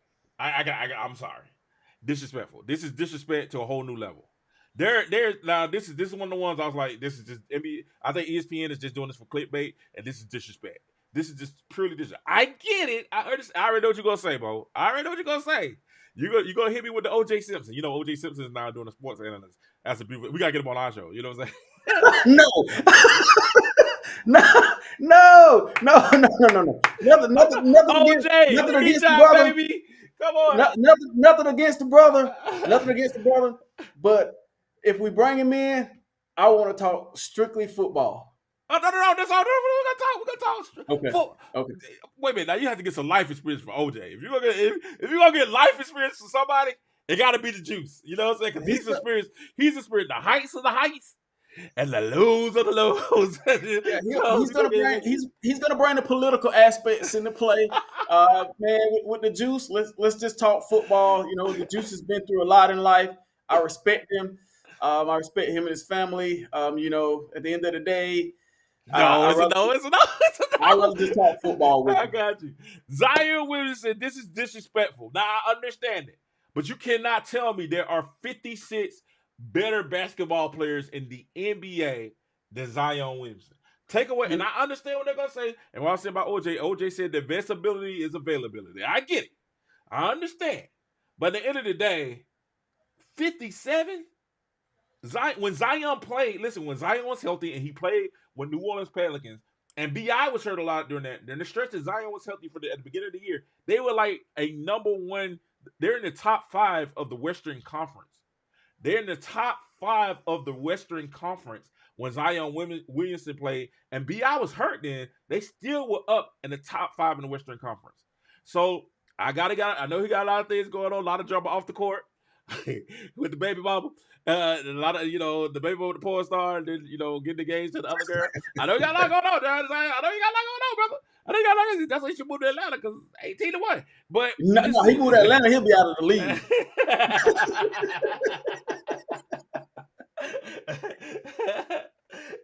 But 57, there's no way he can do that. There's no way that he should be number 57. No way. Right. None. This is what I can say about him. You know, when he's on the court, he's very productive. He's averaging 25 points a game or more. The problem with him is just like what Taylor said. Consistency, sustainability. He has not played enough. At the end of the day, this is his 4th year in the NBA. He's an impact when he's playing, but he has to be healthy. Really? And Not in the top 100. Andre, 100 better players than Zion Williamson? Are you serious right now? Andre, I'm about to say you don't know basketball. So Andre, you don't know Andre basketball, Smith, Andre. You don't know Andre basketball. Smith, welcome to the show, buddy. How you doing? Welcome to the show. Andre, don't come on the show with that, and you don't know basketball. If you think that Zion Williamson is not one of the top 100 players in the league, you don't know basketball, Andre. You don't know basketball, Mr. Smith. You don't know it. Nah, thank you for watching the show, bro. I have a question for him. I have a question for him. I got you. I have a question for him. I didn't know why I'm giving him a hard time. He always gives me a hard time on Facebook. I'm giving him a hard time. Andre, if you're out there and you hear me, buddy, my question to you is: I see your quote. I get where you're coming from, but my question is, why do you feel like he's not in the top 100? I think he just named it. He said, "Yo, gotta be on the court to be considered." And I agree. I understand it. I understand, but when it's certain players. Let's not forget. Embiid wasn't on the court for like his first 2 to 3 years, but we knew when he finally got healthy and got consistency playing that Embiid was a beast. We knew that he was a perennial all-star. And all I'm saying is this: Zion, we know when he plays, he is a difference maker. Now, do I think he needs to develop a better jump shot, a better perimeter game? Of course. But he is a beast. And when you have, let me say this too, and this is key. And when you have a little child, when you have a little baby, a son or a daughter or something, you kind of get a little bit more focused too. You know what I'm saying? Like it becomes a little bit more real to you that, hey, I'm a father now, I gotta take care of my kid, and da-da-da-da. And when he was on, when they did the press conferences, the opening team with New Orleans Pelicans, and they did the media day, he was on his Marshawn Lynch. Okay, so with Zion, we've only had a small sample of him as an NBA player because we haven't seen an entire season for 1, 2, 3 years yet. This is his 4th year coming along. We haven't had 2 straight years with him playing the whole year, so we've seen just a small sample. He's making a lot of money, and he's been injured a lot, so that plays a part. So for ESPN to rank him at number 57, they could be thinking, hey, we can't put him in the top 50 or the top 25 because guess what? He could get injured again. Disrespectful. I'll tell you what. If your team, who's with the Lakers? If the Lakers could trade, would you trade? I'm going on. I'm finna hurt your feelings. I'll trade Zion for AD. Straight up. Give me AD. Give me Zion. Give me AD for Zion. Done deal. Let's go. Straight up. Are you pulling that trade, bro? Are you pulling it? I feel like this about it. If you're looking at it from a youthful, exuberant standpoint, I would say Zion is younger, more upside because AD is older. But at the end of the day, AD has been in bigger ball games and he's proven his point just a little bit more than Zion. But AD has something to prove to me this year as well because I'm not 100% sold on him based on what I saw from a practical that he exhibited last year. He didn't play well to me down the stretch. He missed some games due to injury. He has to show me a good year, and I need to see 22 points a game, 8 to 9 rebounds, and I need, more than anything, I need to see him handle his own against the Joker. 22 points. I need AD to average 28. He needs to go 28, 10, and 5. But here's the thing. But King, we're deeper this year, King. We've got a lot of role players. We're going to be taking the ball out of his hand and LeBron James' hand a little bit more. All right, so I'm going to ask you again. Zion for 80 right now, UGL for the Lakers. You're Rob Pelinka for the Lakers. We fired Rob Pelinka and hired Bo Brown, both sides. Lord Jesus, Bo Brown. We hired Bo Brown for the Lakers. You made that trade. No. The answer is no. You do not make that trade because Zion Williamson is not going to play well. He's not going to fit the mold to play well with LeBron James. That is unbelievable. I'm pulling that. They got Fred VanVleet. That's disrespectful. Bo, that's disrespectful, Mr. Brown. They got Fred VanVleet ahead of Zion. Come on now. You got to admit that's disrespectful. That's disrespectful. Well, Fred VanVleet. He proved himself. He proved himself last year. I mean, I just think that honestly, you're a Zion Williamson fan. I believe that, but because I mean, he's a good player, but he's been injured a lot. Now, Fred VanVleet, I'll give him credit. He played good basketball, and he just got paid a boatload of money, and he deserved it for 3 years. That's crazy. Yeah, he deserved that. He played. He had a good year last year, and guess what else? For 3 years? Yeah, I mean, they definitely overpaid. And guess what else, though, King? What's that? He can shoot the 3 ball very well. He's a champion too, if I'm not mistaken, right? Absolutely. He is a champion. So at the end of the day, when you take a look at it for what it's worth, hey, I'll take consistency and sustainability over a flash any day of the week. No way, no how. I'm taking no way, no how. You know what? It's getting cold outside, Bo. You didn't think it straight. Listen, hey, Zion. If you gonna say, hey, I got I got Zion or Fred VanVleet, who you gonna take? Zion. There's no way you can't even in Zion with all the injuries. He's got a lot of stuff going on. He's got a lot of stuff going on outside of the basketball court, alone being injury. Number one, he's injury prone. He hasn't shown consistency to stay on the court for 82 games and also in the playoffs. Number two, there's a lot of issues with him off the court from a marketing standpoint that you can't make money off of him outside of the court due to the case of the situation with Mariah Mills and his baby mama. You know who Mariah Mills is? I've read the articles. You know, I had to do a little bit of research on her. You know what I'm saying? It's a mess. I'm joking. He's involved in a mess with that because, you know, at the end of the day, it's not a good light because you're a professional basketball player. You got a lot of kids that want that jersey that come to that ball game. And when those kids are not buying that jersey, guess who's not making money? The owner. All right, so Andre says we haven't seen him enough to put him in there. He came to the NBA hard. Pels were easily top 5 squad during his hefty time. And that's all I'm saying. I'm saying when you look at him from a standpoint of when he came in the league, he's played well. Telly says productivity. I'm sorry, let me get it up. Telly says productivity is an issue. And he says you got to take VanVleet over Zion consistency. Like Bo said, oh Lord, I can't believe y'all taking both sides on this one. Over Zion, oh my God, y'all. Yeah. Let's move on. Sounds like somebody knows basketball. Oh. Touche. No, just kidding. Good job. Draymond, number 55, over Zion. He's a winner. He's proven himself. You know, with Draymond Green, to me, it's not about his basketball skill set. I'm more concerned with his mannerism and his behavior. I've seen a lot of things he's done to other people on the basketball court that made me scratch my head. The league has been lenient to me based on his actions on the court. There should have been some times where he should have been suspended at least 25 games. And, you know, if you're out there on the basketball court today and you've watched basketball 15, 20, 25 years ago, he's your modern day Dennis Rodman. There's no ifs, ands, and buts about it. You need a player like that on your team, but to what extent? Because if you don't hone it down, he can become a serious distraction. Got you. So at the end of the day, so Draymond Green, Warriors, Andre Wiggins, number 54, Josh Giddey, that in Oklahoma, better than the Great White Hypes out there. No way he's ahead of Zion. Y'all gotta be kidding me. This is disrespectful. Yeah, man. It's all about him not being able to play. His output is there, 25.7 points a game when he plays. It's all about him being able to play. That's disrespect.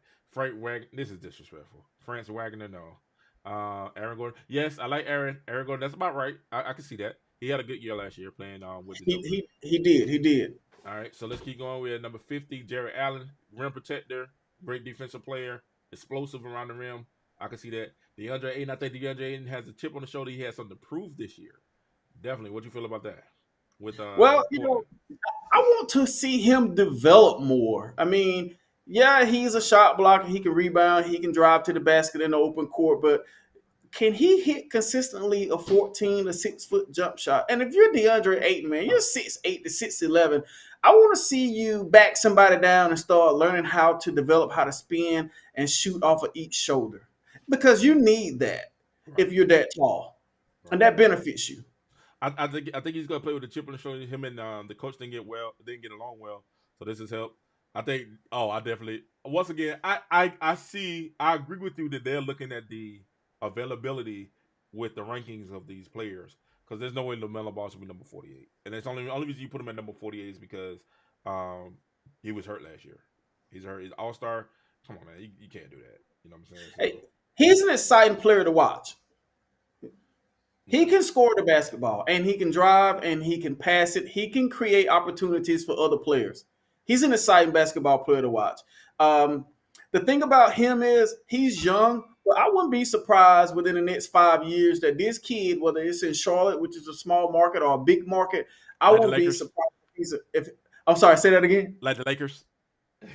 Well, I would like to see him on a key team that's driving to win a championship and being like a third option. I think he would be a good fit. Like the Lakers. Okay, good job.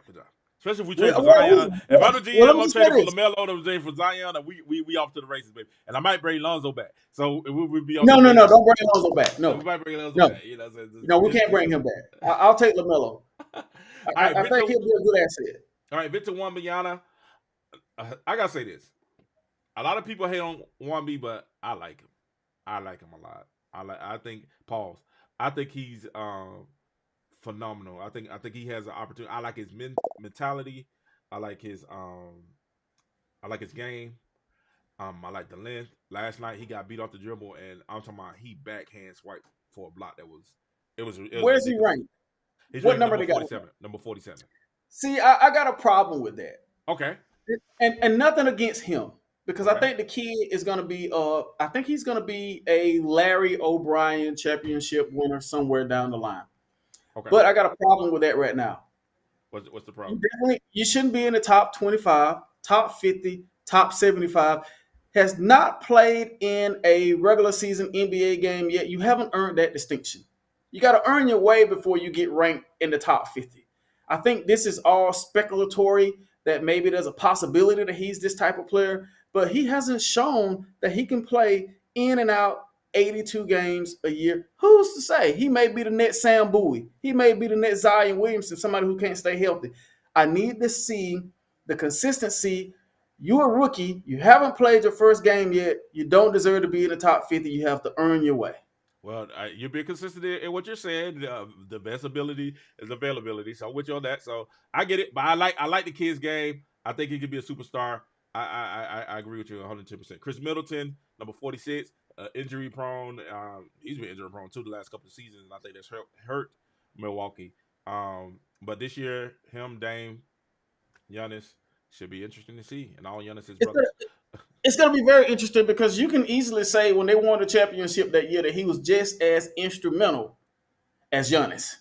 He hit more key baskets in the playoffs down the stretch than Giannis did. So, taking nothing away from Giannis, but Chris Middleton is clutch. I'll give him that. I've seen that, and he's hosted the trophy to show that. Well, we'll see how he gets along with Dame, with having both of them in there, and to see if they're fighting for the. Well, I think both of them. I think Chris Middleton's mentality is that he can play the third role. He doesn't have to be the guy. So we'll see how that works together with him and Dame and Giannis. The big three for them from Milwaukee. Julius Randle with New York. Julius Randle, if he doesn't know how to go right, then what's really the Yeah, that's true, and you know that's one of the things that's been holding him back because that guy, he can flat out shoot and he can flat out score. I really didn't want to see him leave LA, to be honest to you, because he had started playing better for us. He got to learn how to go. He got to learn how to use his right hand though.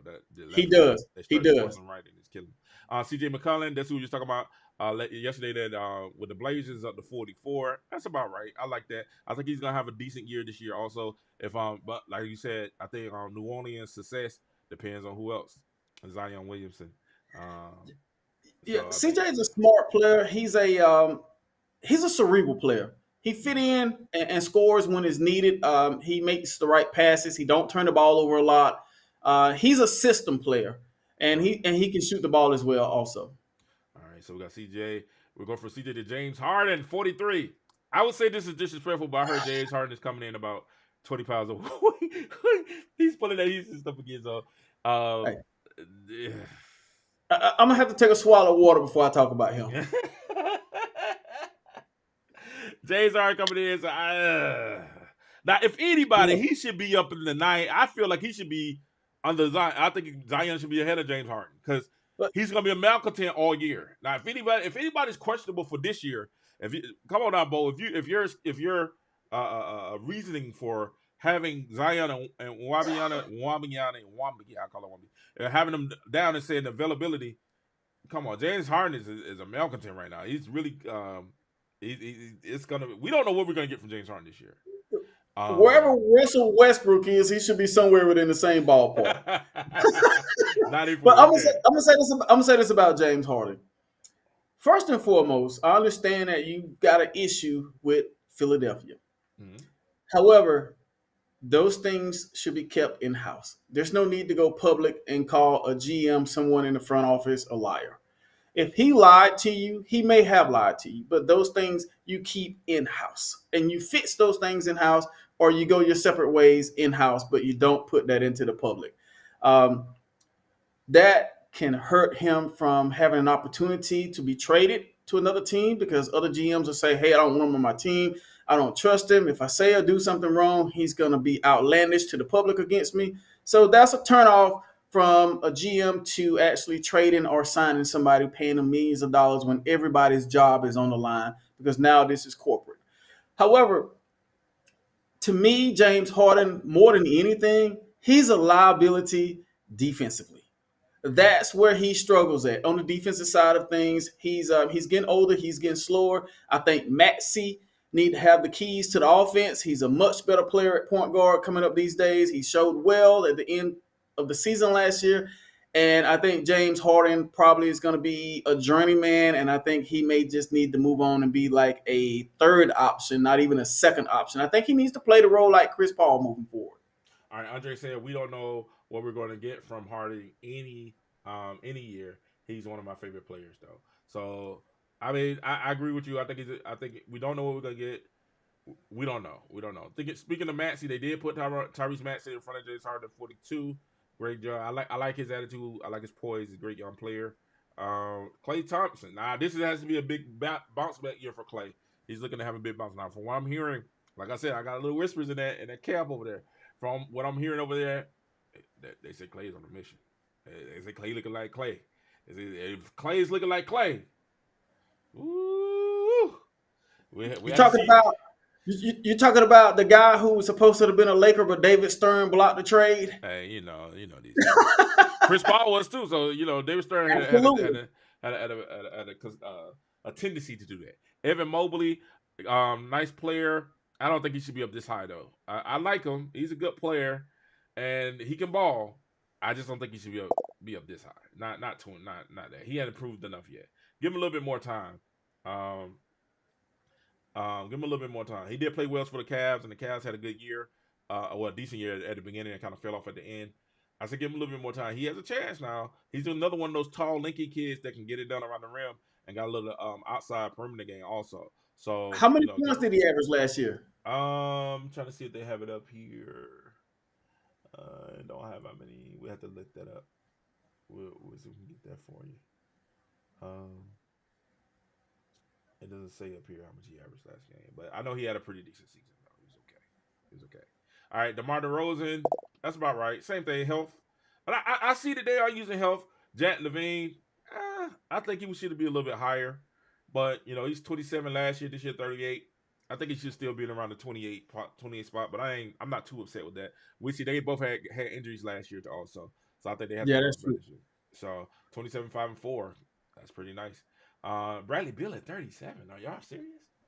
Bradley Beal earned the 37 ratings because he's done so well over here with the Washington Wizards. He was their number one guy while he was here. He saved the franchise a lot, scoring 30 to 40 points a game.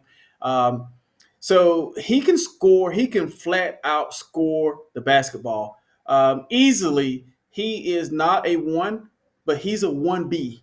For a good team out there that's trying to win. He can shoot. He can give you 25 to 30 points a night.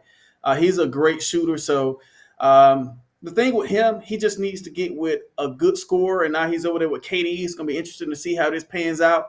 But this guy can flat out shoot the basketball. I had a chance to watch him over here with the Wizards. And He's a good player, and I hate that he left from over here the way how he did because he wants to win, and the Wizards didn't surround good players around him. Andre said Clay's gonna get eaten up at the power forward position. We'll see what happens. We'll see if they go. I get what you said. They said they're going 4. They're going super small with Clay, Draymond, Chris Paul, Andre Wiggins, and Steph. If they go super small and they run like that, could be an interesting lineup. That's gonna be an interesting lineup. That's a depth lineup. So we'll see what happens. And I agree with you. I think it's gonna see with Booker and KD. It's gonna be interesting to see how he fits in as that third option. So it's gonna be good. Now this kid here can ball. The point guard can ball. Good shot, drive. He got some dog in him too. But he's gonna take that next step this year for Cleveland. He played good down the stretch, and he hit a lot of key shots down the stretch. Right. So it's good. That backcourt with him and Mitchell. Donovan Mitchell, man, that's a nice little tangent. A little short, so you kind of lose a little bit on the defensive end, but they get buckets. Definitely get buckets. This is disrespectful. I can't read his pen right now. This is super This is. We could do a whole show on this. How disrespectful this is, and I can't believe they got John. We might could do a whole show on how disrespectful he is. You know, I'm telling y'all, man. Hey, everybody think that's going. The shots are gonna be fired. Bo is firing all the shots. Y'all see how understanding I am about John Morant? John Morant. That's John Morant. John Morant. John Morant. Number 35. I'm gonna say one thing good about him, and then I'm gonna say one thing bad about him. Number 9. Not last year. Here's the good thing about him. He can get to the basket whenever he wants to. He's just that skilled. The problem with him is his behavior off the court. But all right, wait. All right, I agree. Let me say this. I agree. I agree 110%. But let me play the I don't like saying devil's advocate because I'm a man of God. Let me play the advocate, okay? So no, I can't play the advocate. That means I agree. Let me play the adversary. All right, let me play the righteous adversary. There we go. The righteous adversary. All right, I agree. He's done some stupid stuff on the court, and he's cost himself millions of dollars. But I don't want people to treat him like he's a criminal and he's broken the law. And now he's done some egregious things. I think the most egregious isn't really fighting the kid and the gun and stuff like that. Most egregious thing that I heard was the Indiana situation with the bus with Indiana, and he had the laser pointer. They had the infrared pointing at the bus because they had a little disagreement after the game. Now a lot of people ain't covered that like they should, but I read about that article, and those are things that you cannot have. And it's not about the NBA. Those are things you can't have in society as an adult, as a person who's grown, that's living a life that has the opportunity to have a weapon. You have to understand that the number one reason that a gun is prohibited in the United States of America is for you to have in your home for protection. That is the number one reason. That's the most fundamentally reason why a gun is here in the country.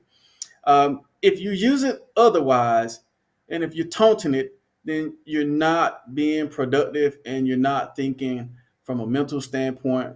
You're not balancing right versus wrong.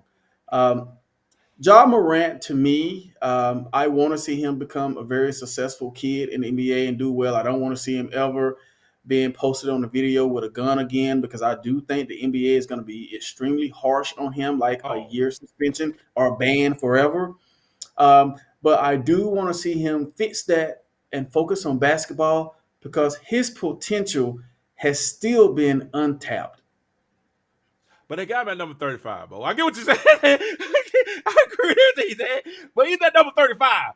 There are not 35. There are not 34 more better players than Ja Morant in the NBA. And I said Ja Morant. That's how I said Ja Morant. There's not 34 players better than that. Ja Morant is a difference maker that can take a team that's in the door. Ja Morant might be the only person other than LeBron and Steph and a couple more that can take a team like Atlanta and possibly make Atlanta a championship.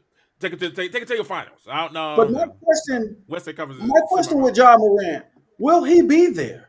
Will he behave off the court to play those 82 games, to be there? And just like the Lakers had an asterisk by the name, winning a championship in the bubble, Ja Morant at 35, there's an asterisk by his name. We don't know how his mental is. There need to be an asterisk by the people who made this list name, because this is this is ridiculous.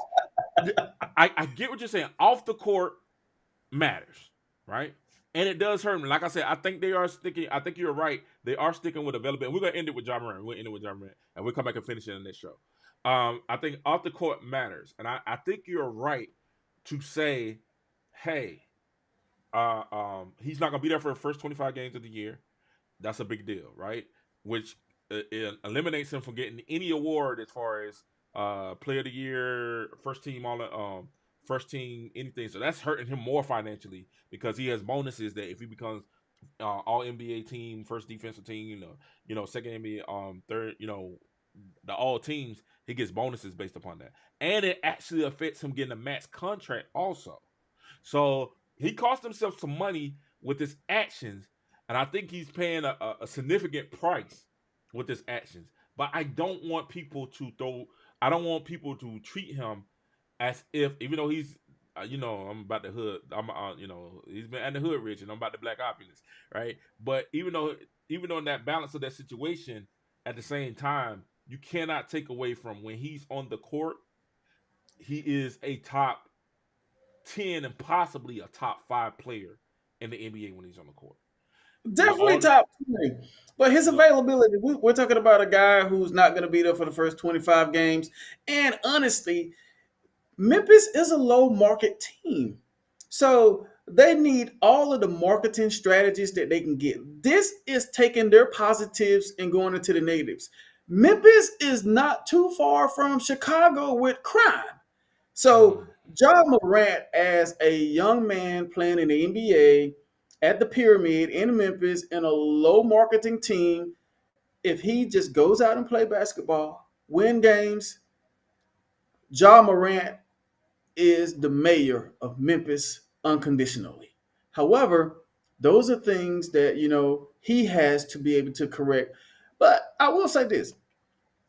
I wouldn't be surprised that he don't stay in Memphis for a long period of time after this year, even if he does come back after those 25 games and don't create any havoc and plays good basketball. I wouldn't be surprised that in the next couple of years he's wearing a different jersey for another team somewhere. I got a trade for you. I got a trade from Memphis. Would you take it? Ja Morant for DeMonte Murray and what's the point guard name?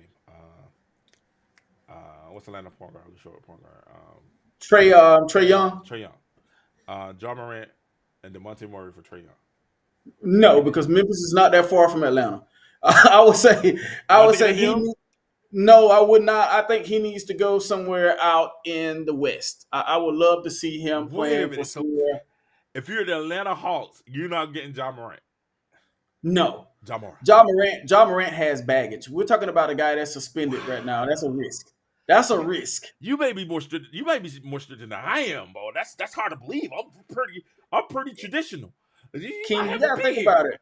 You gotta think about it. You gotta really, really think about it. One more error by Ja Morant. If you make a trade for him, you may miss him for a whole year. And then at the end of the day, your boss will come to you and say, King, why did you make this trade? He has a history of getting in trouble. Now he's suspended for a year. We can't get any added value out of him. Him missing a year in Atlanta is like a vacation. Atlanta misses every year. I mean, what's the big deal? Atlanta misses every year. What are you talking about? So I don't know. I'm pulling that deal. Ja Morant for Trae Young and DeMonte Murray. Make it happen. Book it. All right, make it happen. We pulling the trigger on that. We pulling the trigger because guess what? If he does get his act together, oh my God, Atlanta's gonna be right. He might be Michael Vick. He might be Mike Vick Part 2 in Atlanta. If he come to Atlanta, Ja Morant go to Atlanta and go to the Hawks. It's definitely at least gonna be Dominique Wilkins. So and you know what? I would like to see him get his act together. Okay. But I will say this: Trae Young is not a bad point guard himself. Well, I thought Trae Young was gonna be in LA. It was rumors that we was trying to make that work. Trae Young to LA. We're trying to see D'Lo and a couple of players, but they wanted Austin, and he's like, "Nah, we're not getting out of AR-15." But they did want Trae. They did want we was trying to get Trae to LA with LeBron, but they wanted a little bit too much for that trade to go through. So, but we'll see. It's going to be interesting to see how this year basketball plays out. You've got the Denver Nuggets who won the championship. They've been talking a little talk. The Lakers are upset about it. You've got Lillard over there in Milwaukee. You've got Boston, who has basically just geared up for a championship run. I think those are the four powerful teams. It's going to be interesting to see how they match up and play. I would love to see how they meet outside of the playoffs. Like when we go to Boston, I want to see that game. We got cheated over there last year, actually.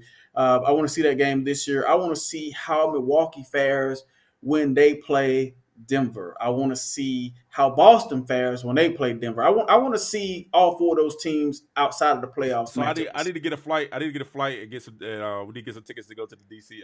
The Wizards. Wizards. Who you said Boston?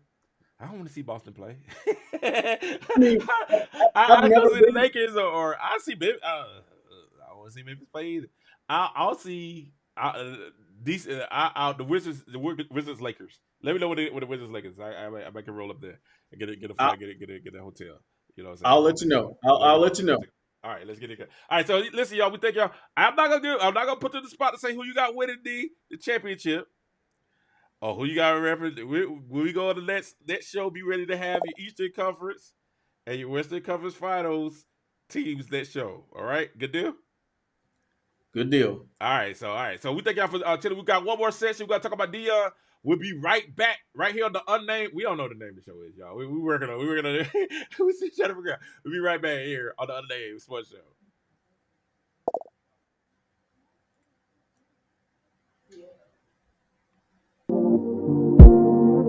Took some overtime to get the time right. To lose a little mind to get my mind right. Finally realized, but in hindsight, you wanted the limelight. Me priority never once. You kept close but never really wasn't. I accept you like a focus. Agree with all your choices. Needed you to need me. Needed you to see me. Until I found the right direction, I think my reflection would agree. Had to find the me in me. DeJoy Sport by K. David Jordan.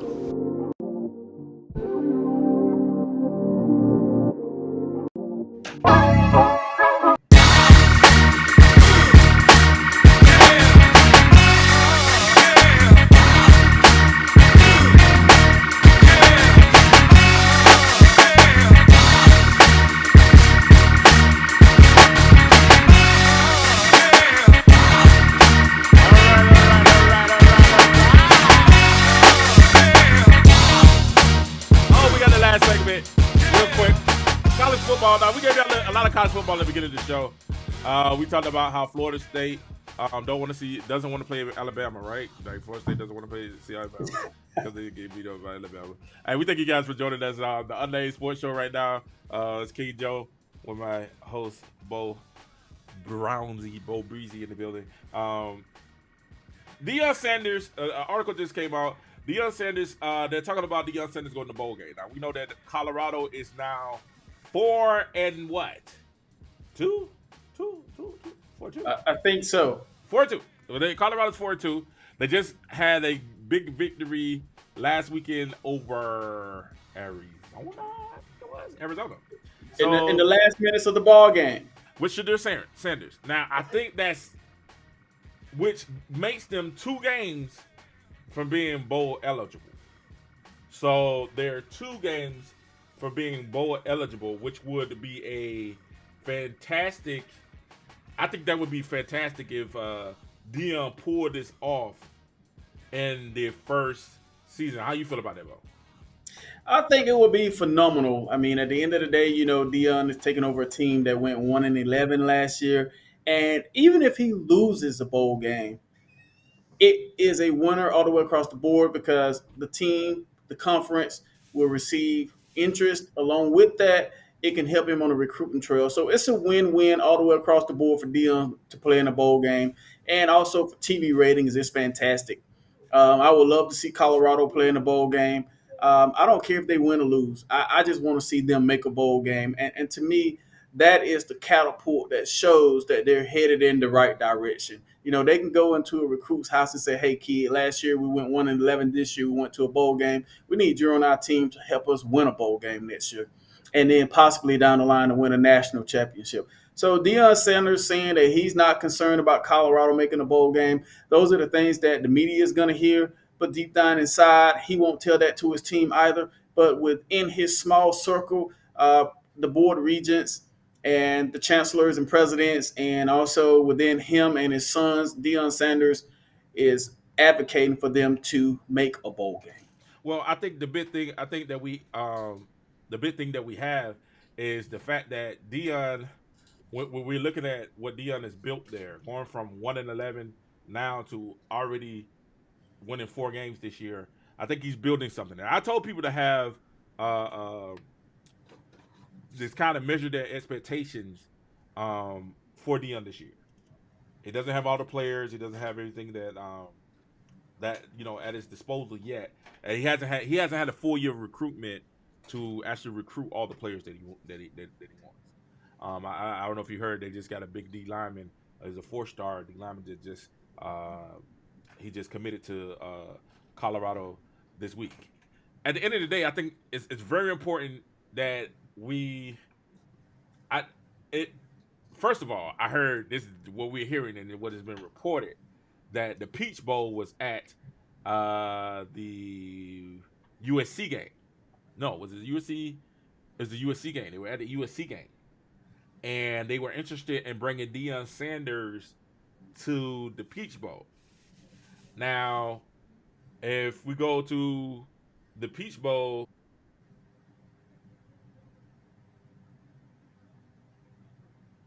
if we get Deion Sanders from the Peach Bowl, I think we have an instance where who will he face?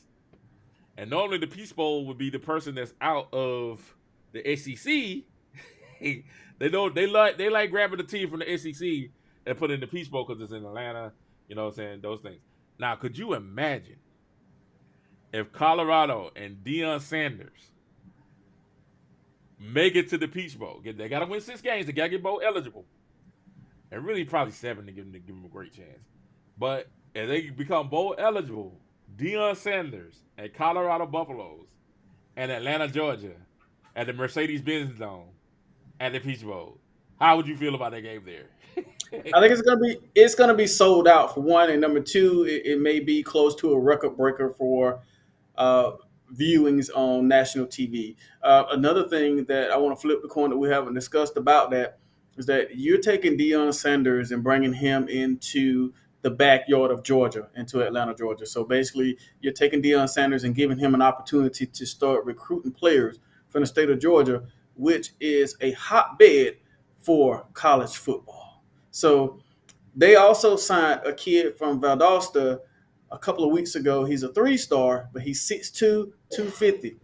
Valdosta High School, he's going out there as well. So if you can take a kid from Valdosta High School to go play for Colorado out there in the Pac-12, then you don't see too many kids from Georgia playing on the defensive line in the Pac-12.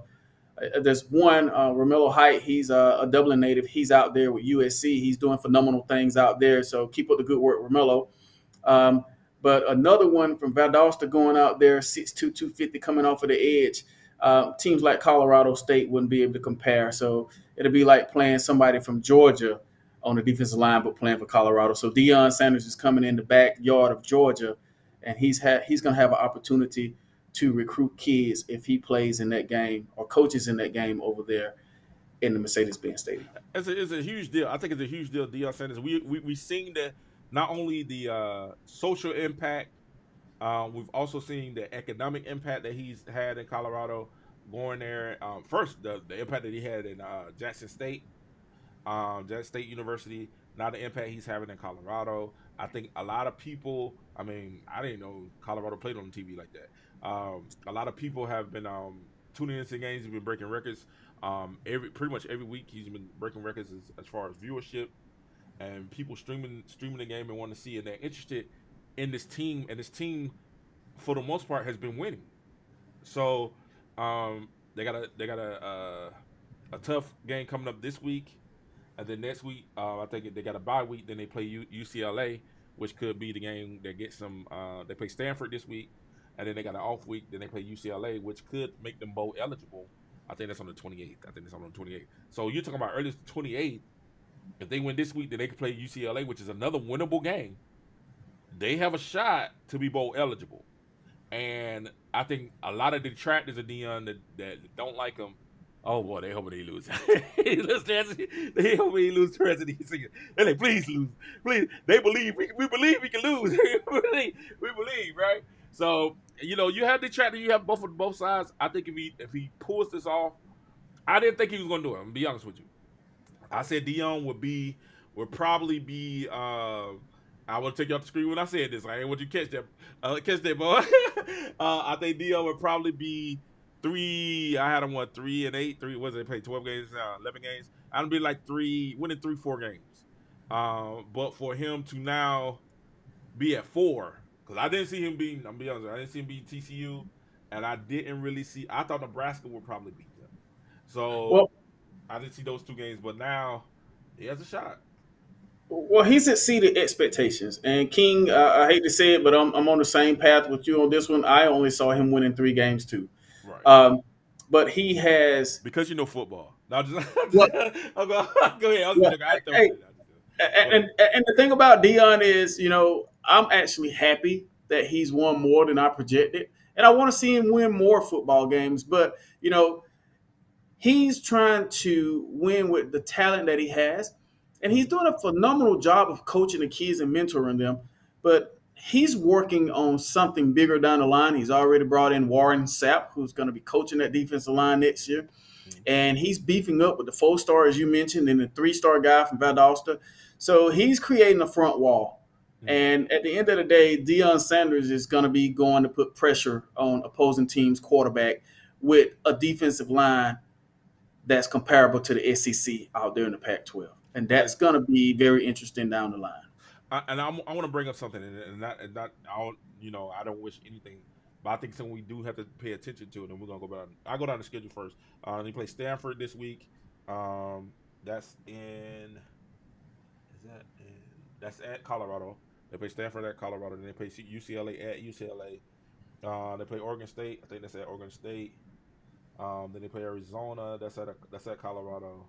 They play Washington State. Washington State's a big team too. So you got UCLA number 18, Oregon State number 15, Washington State number 19, and then they play Utah number 16. So it's a tough sled this last few years, and it's 2 things that I'm scared of. And I'm not scared of, but it's 2 things that I'm watching very intently, and that I'm real prayerful for. But it's one big thing, but it's for 2 people. That's health. And I am really, really concerned, first, most importantly, of Deion's health, because people don't know he missed time last week because of the foot situation again. So I'm very prayerful that I'm very prayerful that that gets situated. You know what I'm saying? And that he's able to fully invest himself. I think he's even kind of frustrating him a little bit that he's not able to fully invest himself because of what's going on with his body, with his foot and everything, right? So that's number 1. And then the second person's health I'm kind of concerned about is Shedur's. Because Shedur's the most sacked quarterback in the NCAA, Power 5 division. He's the number 1 sack quarterback. Nobody's been hit more than he has in the sack more than he has. That takes a toll on your body, and I need him to be good going to the league too.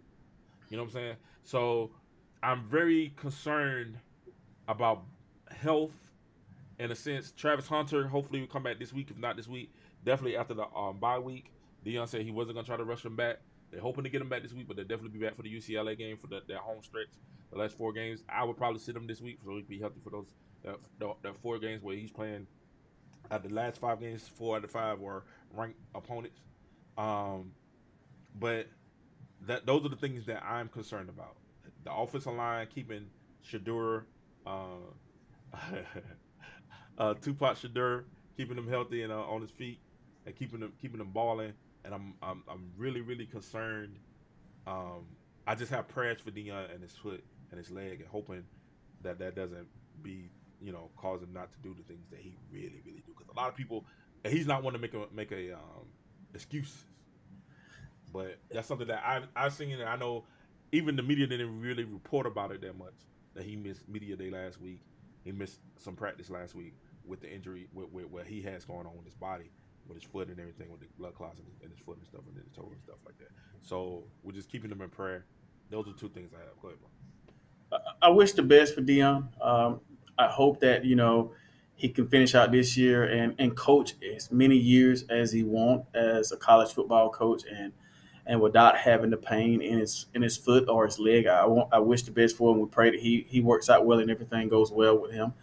But as far as Shadur is concerned, there's a couple of things that they can do to help him out if he's the most hit quarterback in all of the Power 5 schools. One of the things that they can do with him is shorten the route tree. They can do that. They release the ball faster to the point where defensive linemen don't have that time to get to him and to lay that tackle on him with or without the football. That would be a key element that they will have to work on to shorten that route tree, to help him out just a little bit, to release the ball, get rid of it just at least a half a second or a second faster to the point where he don't take as many hits. But those two things are key to Colorado's success in the future. And the next two games that they're winning are also critical. I think Travis Hunter will be back this week. From my understanding, that Deion is basically saying that, he don't want to push him out there. He has to be 100%. He has to show him that he's 100% healthy. Travis Hunter is a kid from Georgia, Collins Hill, Georgia. He was the number one recruit in high school. Once again, as Deion coming into Georgia's back door, getting the guy. But at the end of the day, I think Travis Hunter will play, and I think he's an impact player on both sides of the ball. And I think he's one of those guys that you can get the ball to him real quick, who don't have to run a 10 to 15-yard route on the route tree. He's a 3 to 5 yard quick pickup guy, throw a pass, and as a result, it'll help to do it. So he needs Travis Hunter back, and Travis Hunter needs to be back with them in order for them to at least get bowl eligible. They need to win these next two games. They're very critical. Like you said, down the stretch, down the line, the rest of their season is going to be mostly against ranked teams. So they need to go ahead and make sure that they can take care of these next two games to get bowl eligible. That is very critical. And hopefully Deion help is there with them along the way. Yeah, we're praying the best for you, Prime. Coach Prime, we're praying the best for you in Colorado. I give you a hard time. And I like the be the contrarian sometimes with people and trolling and stuff like that. But I really do wish the best for Coach Prime and the Colorado Buffaloes. Who does Florida State play this weekend? We have the luxury of hosting the Syracuse Orangemen in Tallahassee. You got a prediction for that? I predict that we win 43-13. Ooh, big numbers.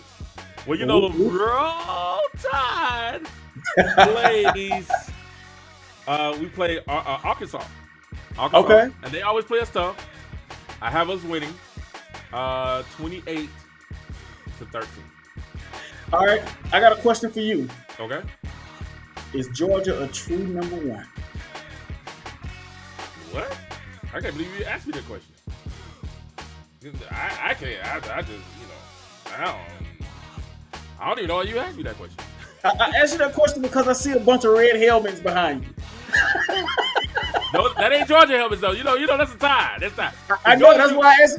That's why I asked you. I want to hear what you got to say about Georgia this. Georgia had been a true number one in the last 2 years. Not since the last year they didn't won a championship. See, you got me on my soapbox. We gotta go. The last year we Georgia won. They didn't want to see the tie. They was praying, please Lord, let TCU get in. Don't let Alabama get in. Bama lost 2 games. They should make it. And then they had TCU. Imposters get up there, and then Michigan came. Michigan was overlooking TCU all day. Should never got there, and then Ohio State had Georgia beat. I can't. It bought my year in bad. I thought it turned to be a blessed year, but I had to go through some trials and tribulations to get to the blessings. And one of the trials and tribulations was that field goal going far left at the midnight at 0-0 of the New Year's. Ohio State kicker missed that field goal. So no, Georgia's not the number one team. They have not been the number one team since the year. I give them the year before last, but last year, no, because they didn't face Bama. They didn't face the real dogs that everybody needed them to face. Because it should have been Georgia versus Bama, then Ohio State versus Michigan. That should have been the playoffs last year, but it wasn't. Georgia had a cakewalk into the playoffs.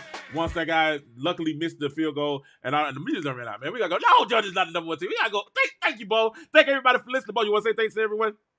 Ladies and gentlemen, it's been a pleasure. You guys have a good night and be safe out there, and see you till next time. Hey, next time we see y'all good. Y'all be blessed. Remember this, if you do it right, stay right. Keep it positive. Love each other, man. Have great attitudes. Be great. Y'all be good. Telly said number 1. They're not, Telly. They're not number 1. They're not.